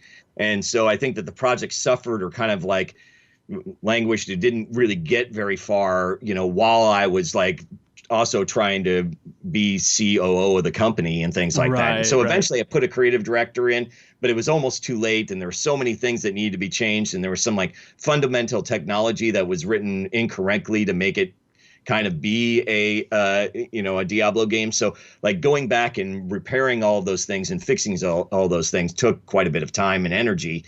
And by the time we were ready, we were kind of forced to launch. We had done the best we could under the circumstances, which was that short timeline and a big change on the project, and poor management for a little while. So Yeah. I think that those kind of things were all factors to leading to why it kind of didn't really take off at the very beginning. But then after it launched, we had enough runway to go ahead and make sure that we made the best product we could for out of what we had. And Yeah. I think that eventually, after a year or so, it became quite good. Yeah, absolutely. And that was a very deliberate move on your part to be like, okay, now we're going to have 2015, 2016, even just so we can have the new splash page on Steam and get those reviews up. Is that the idea, the discussions you were having internally? Yeah, it's exactly the idea. I ripped it fully off from like Medan, where they have a new version every year, even though it's largely the same game. It's, there's a new version all the time. So they've got some new features and things like that. And I figured we couldn't because we were updating the game every week. Like we just couldn't get press because we got another update. This is 4 days ago we talked about this or whatever. We can't talk about this all the time. So because we were updating the game so often, we had to get into a situation where we had to make a bigger splash. We had to get some noise, and the way to do that, I thought, was to kind of like rebrand it or update the brand and get some real positive articles out about it, and make people see it again and kind of. And review it again and take a look at it. And it was very successful. It worked really well. I mean, in terms of good, easy press, you also have the Marvel movie tie-ins, right? Like every time a new Marvel movie came out, it was like, okay, hey, Thor's skin from Dark World, whatever the hell it is going to be in Marvel Heroes now. And like that's a constant stream of easy press for you guys, isn't it? Yeah, absolutely. And it was super helpful. And we would see spikes of activity around, those kind of events where it was like, oh, we're going to bring out Star-Lord because, we're the Guardians of the Galaxy movies coming out or whatever. And we're going to put all the costumes in for the characters that already exist in the game.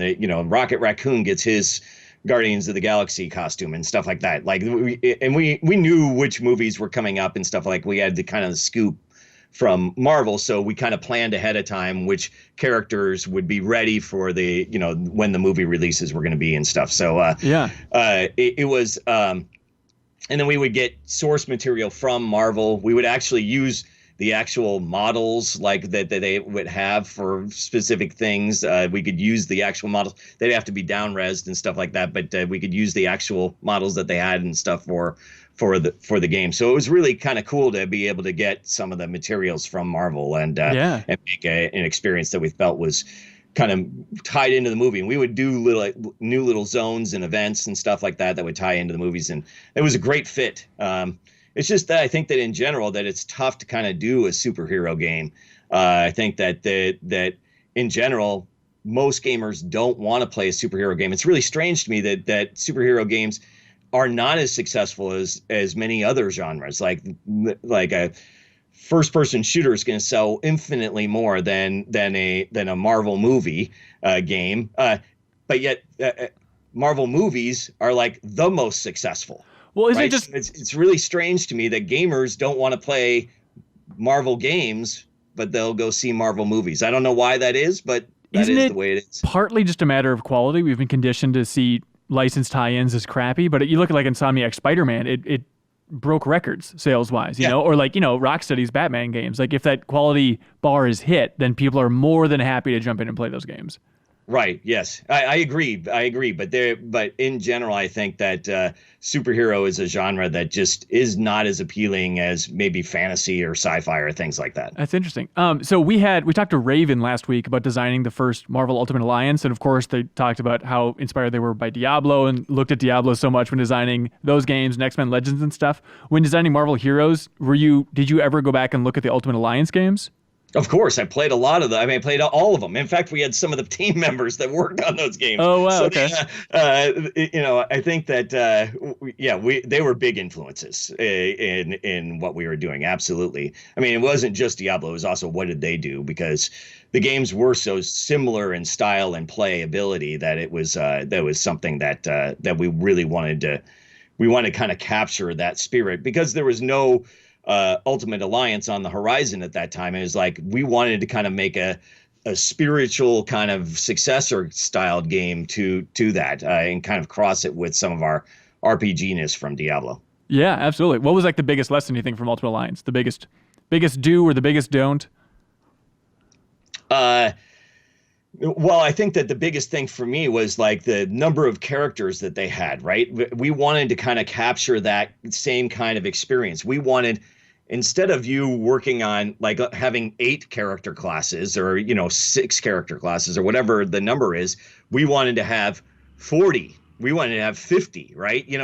And so the main thing was like focusing on these different characters and coming up with a new class for each one, and they captured that really well in Marvel Ultimate Alliance. And so we wanted to kind of emulate that, where it's more of the characters maybe aren't quite as deep as Diablo characters, but their breadth is really wide. So there's lots of different opportunities to play the game in a different style, and that was the original thinking. But then we kind of we ended up biting down on the apple and making sure that we got everything. It was not only had deep characters, but also had lots of characters to choose from. So, we ended up doing both things, which I think maybe was like a little, maybe too much, but it was fun. Yeah, absolutely. So since you had that insight into Marvel's movie roadmap of the future, like what do you think was your biggest geek out moment as a Marvel fan? Like what were you most giddy to learn about coming up in the future?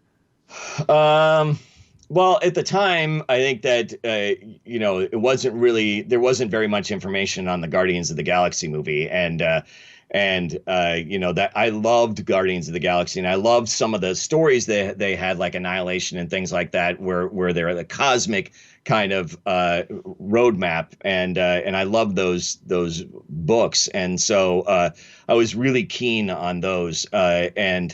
And that was one of my favorite characters in all of Marvel is Rocket Raccoon. And so like I wanted him in the game, and I wanted that, and the fact that he was going to be in this movie and the movie was coming out or whatever, I think that was probably one of my biggest geek moments. I think that Hulk and Rocket Raccoon are probably my 2 favorite characters in the Marvel universe. And so, I always wanted a Hulk, Planet Hulk movie, and they kind of did it with Thor Ragnarok. So I think that I think that if we had still been really working on it, or if I had still been really working on it, I would have been super happy that had been that is the way that it turned out, and I thought that it turned out really well. So Yeah, dancing around a little bit. Did you ever meet Kevin Feige, producer over there? no, I did not. Okay, that's fine. What was it like working with Marvel in general?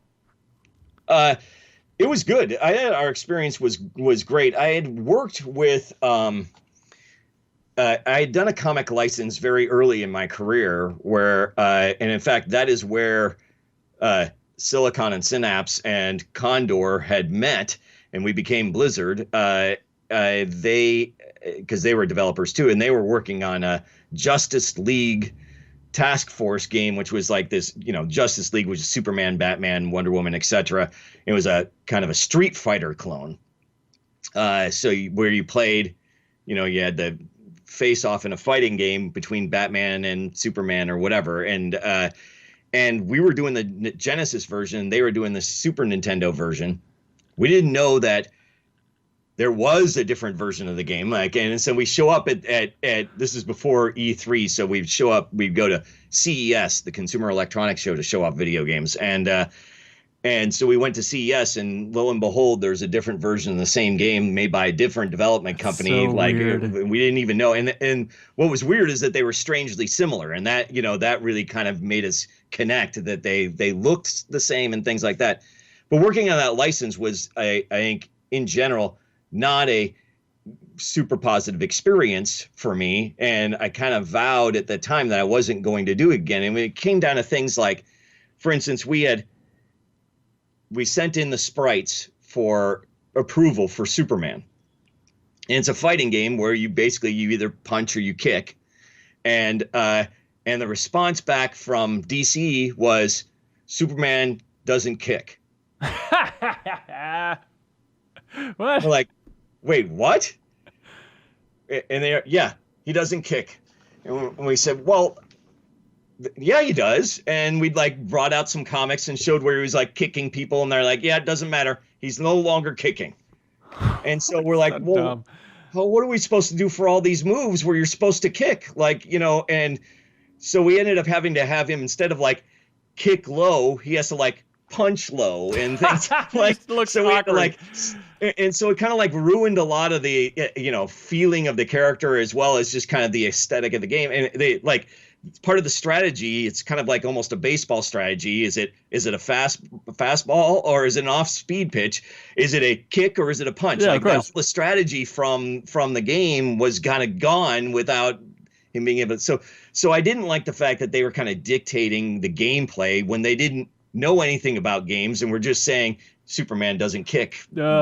That's our rule. Marvel. Okay, why am I ever going to do a licensed game? I'm never doing a licensed game again. Yeah, I'd imagine Marvel has some weird feedback like that. And then Marvel, opportunity comes along.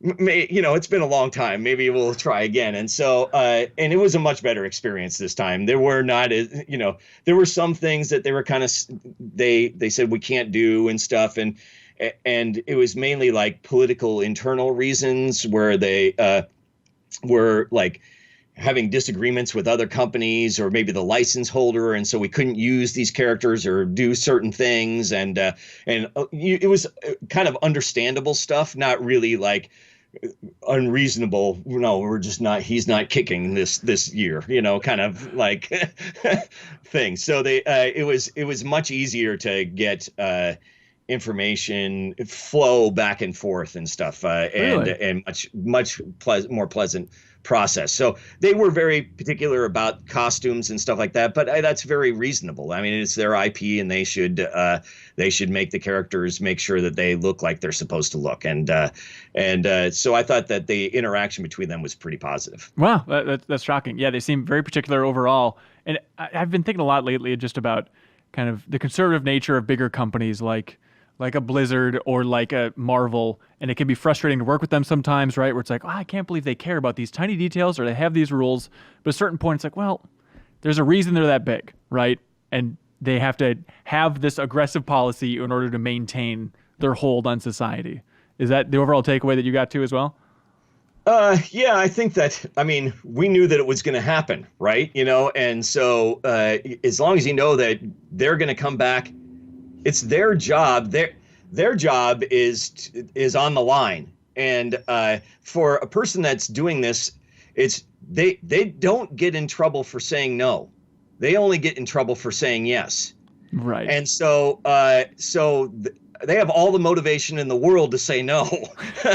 And so I think that it's important to kind of remember that and try and work with them. A lot of times they can be reasonable and they can go and they can ask and try and get to the bottom of and give a justified answer, or like, oh, this is for sure, I'm getting this from above, it's got to be this way kind of thing, and so like and sometimes they seem ridiculous, and sometimes it seems easy, and so it's you can never tell. It's kind of a crapshoot as to whether or not there'll be a lot of comments or a few comments, and but it's their job to make comments, so comments are coming. Yeah.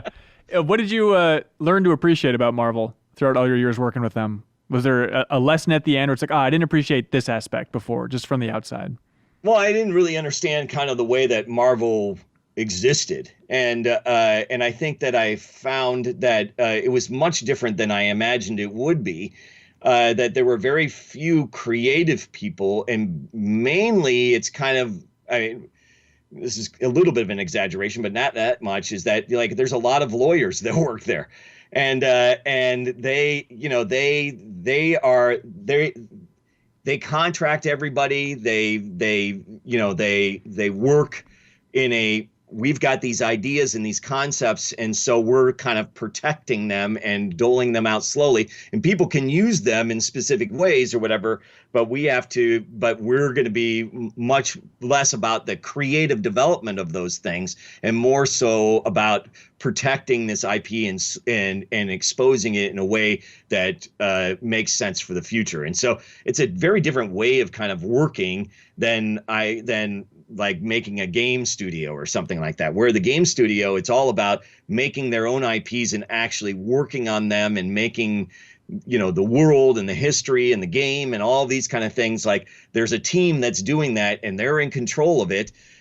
It's a very different way of working versus Marvel is like this IP holder, and they contract out people to do a little bit of work for them, and then they do some work for them, and then they then they get different people to do other work and stuff. And so like the work size is much smaller than working on a game, but it's just like a totally different way of working than you would make a video game company. So like the way that they operate, I thought was fascinating. Yeah, it's just so lawyerly type people just making gatekeeping decisions, like, all right, we're opening the floodgates on this character now for these reasons, and now it's shut. And now you over here, now we're pushing Hulk. Just like those types of weird management decisions.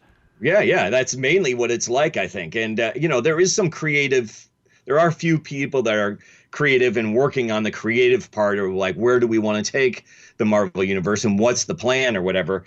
But filling in the details and how it's going to actually work is usually up to the people they're contracting or whatever. And they have some goals or whatever with the writing, and then that's it. That's so wild. Crazy. Was it heartbreaking to leave Marvel Heroes behind? Oh, absolutely. I think the most heartbreaking thing for me, and this is the hardest thing that I've had to learn from this, is that nobody will ever be able to play that game again. Right. Ever. It's gone forever. Even games that I worked on, like my Atari Lynx game, which like nobody's even heard of, right? Gordo 106, like somebody cracked that bad boy out of the ether. Who knows how they even got it or whatever, and did it in an awesome games done quickly kind of thing, and like showed it off and like talked about it and then asked me questions about it and stuff like that. Like games that I worked on 20 plus years ago, 25 years ago are still playable today. Like anything that people still have Hellgate, and people still have, Diablo, and they still have Arrow the Acrobat, and they still have Justice League Task Force, and they have like all these games that I've worked on over the many, many years. But nobody will ever be able to play Marvel Heroes again because it was online only and it's a licensed game.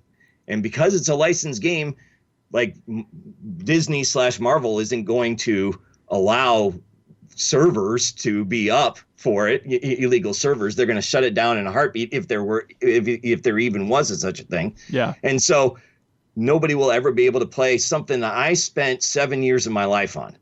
That's so insane. Do you go back and watch videos of it? Oh yeah.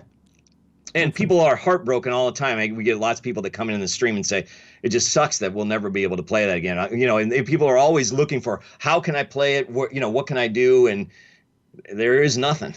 And it's weird. It's really weird to me that I've got this gap of this game that existed and very few people played. And the people that played loved it. And then nobody will ever be able to play it. And you can't stream it now with your wife. Right. Well, it doesn't exist. I know. There's no servers. I know. So there's nothing I can do. Hey, you can stream Marvel Ultimate Alliance 3 coming out in July. There's something. I am going to be playing a lot of that. It's nice you still like Marvel after all that time. Yeah. Oh, cool. That's awesome. Anything else you want to get off your chest? Anything else you want to say? No, just having a good time. Yeah, I love it. You have a fascinating career. Best of luck with It Lurks Below and the big launch. Thank you. Rough ETA when that's coming? I suspect I'll be just fine. I think I'm excited about it. Okay. Do you know when the actual official launch is happening? No, I don't have an exact date yet, but it is going to be very, very soon. There is a possibility it will launch this month. Oh, that's awesome, man. Very exciting. Cool. We'll keep our eye on it for sure. Cool. David Brevik, thank you so much for your time, man. Really appreciate it. Thank you so much. Absolutely. And thank you so much for watching or listening to this episode of the Game Informer Show podcast. Be sure to tune in next Thursday. We'll have a new episode waiting for you. Bye, everybody.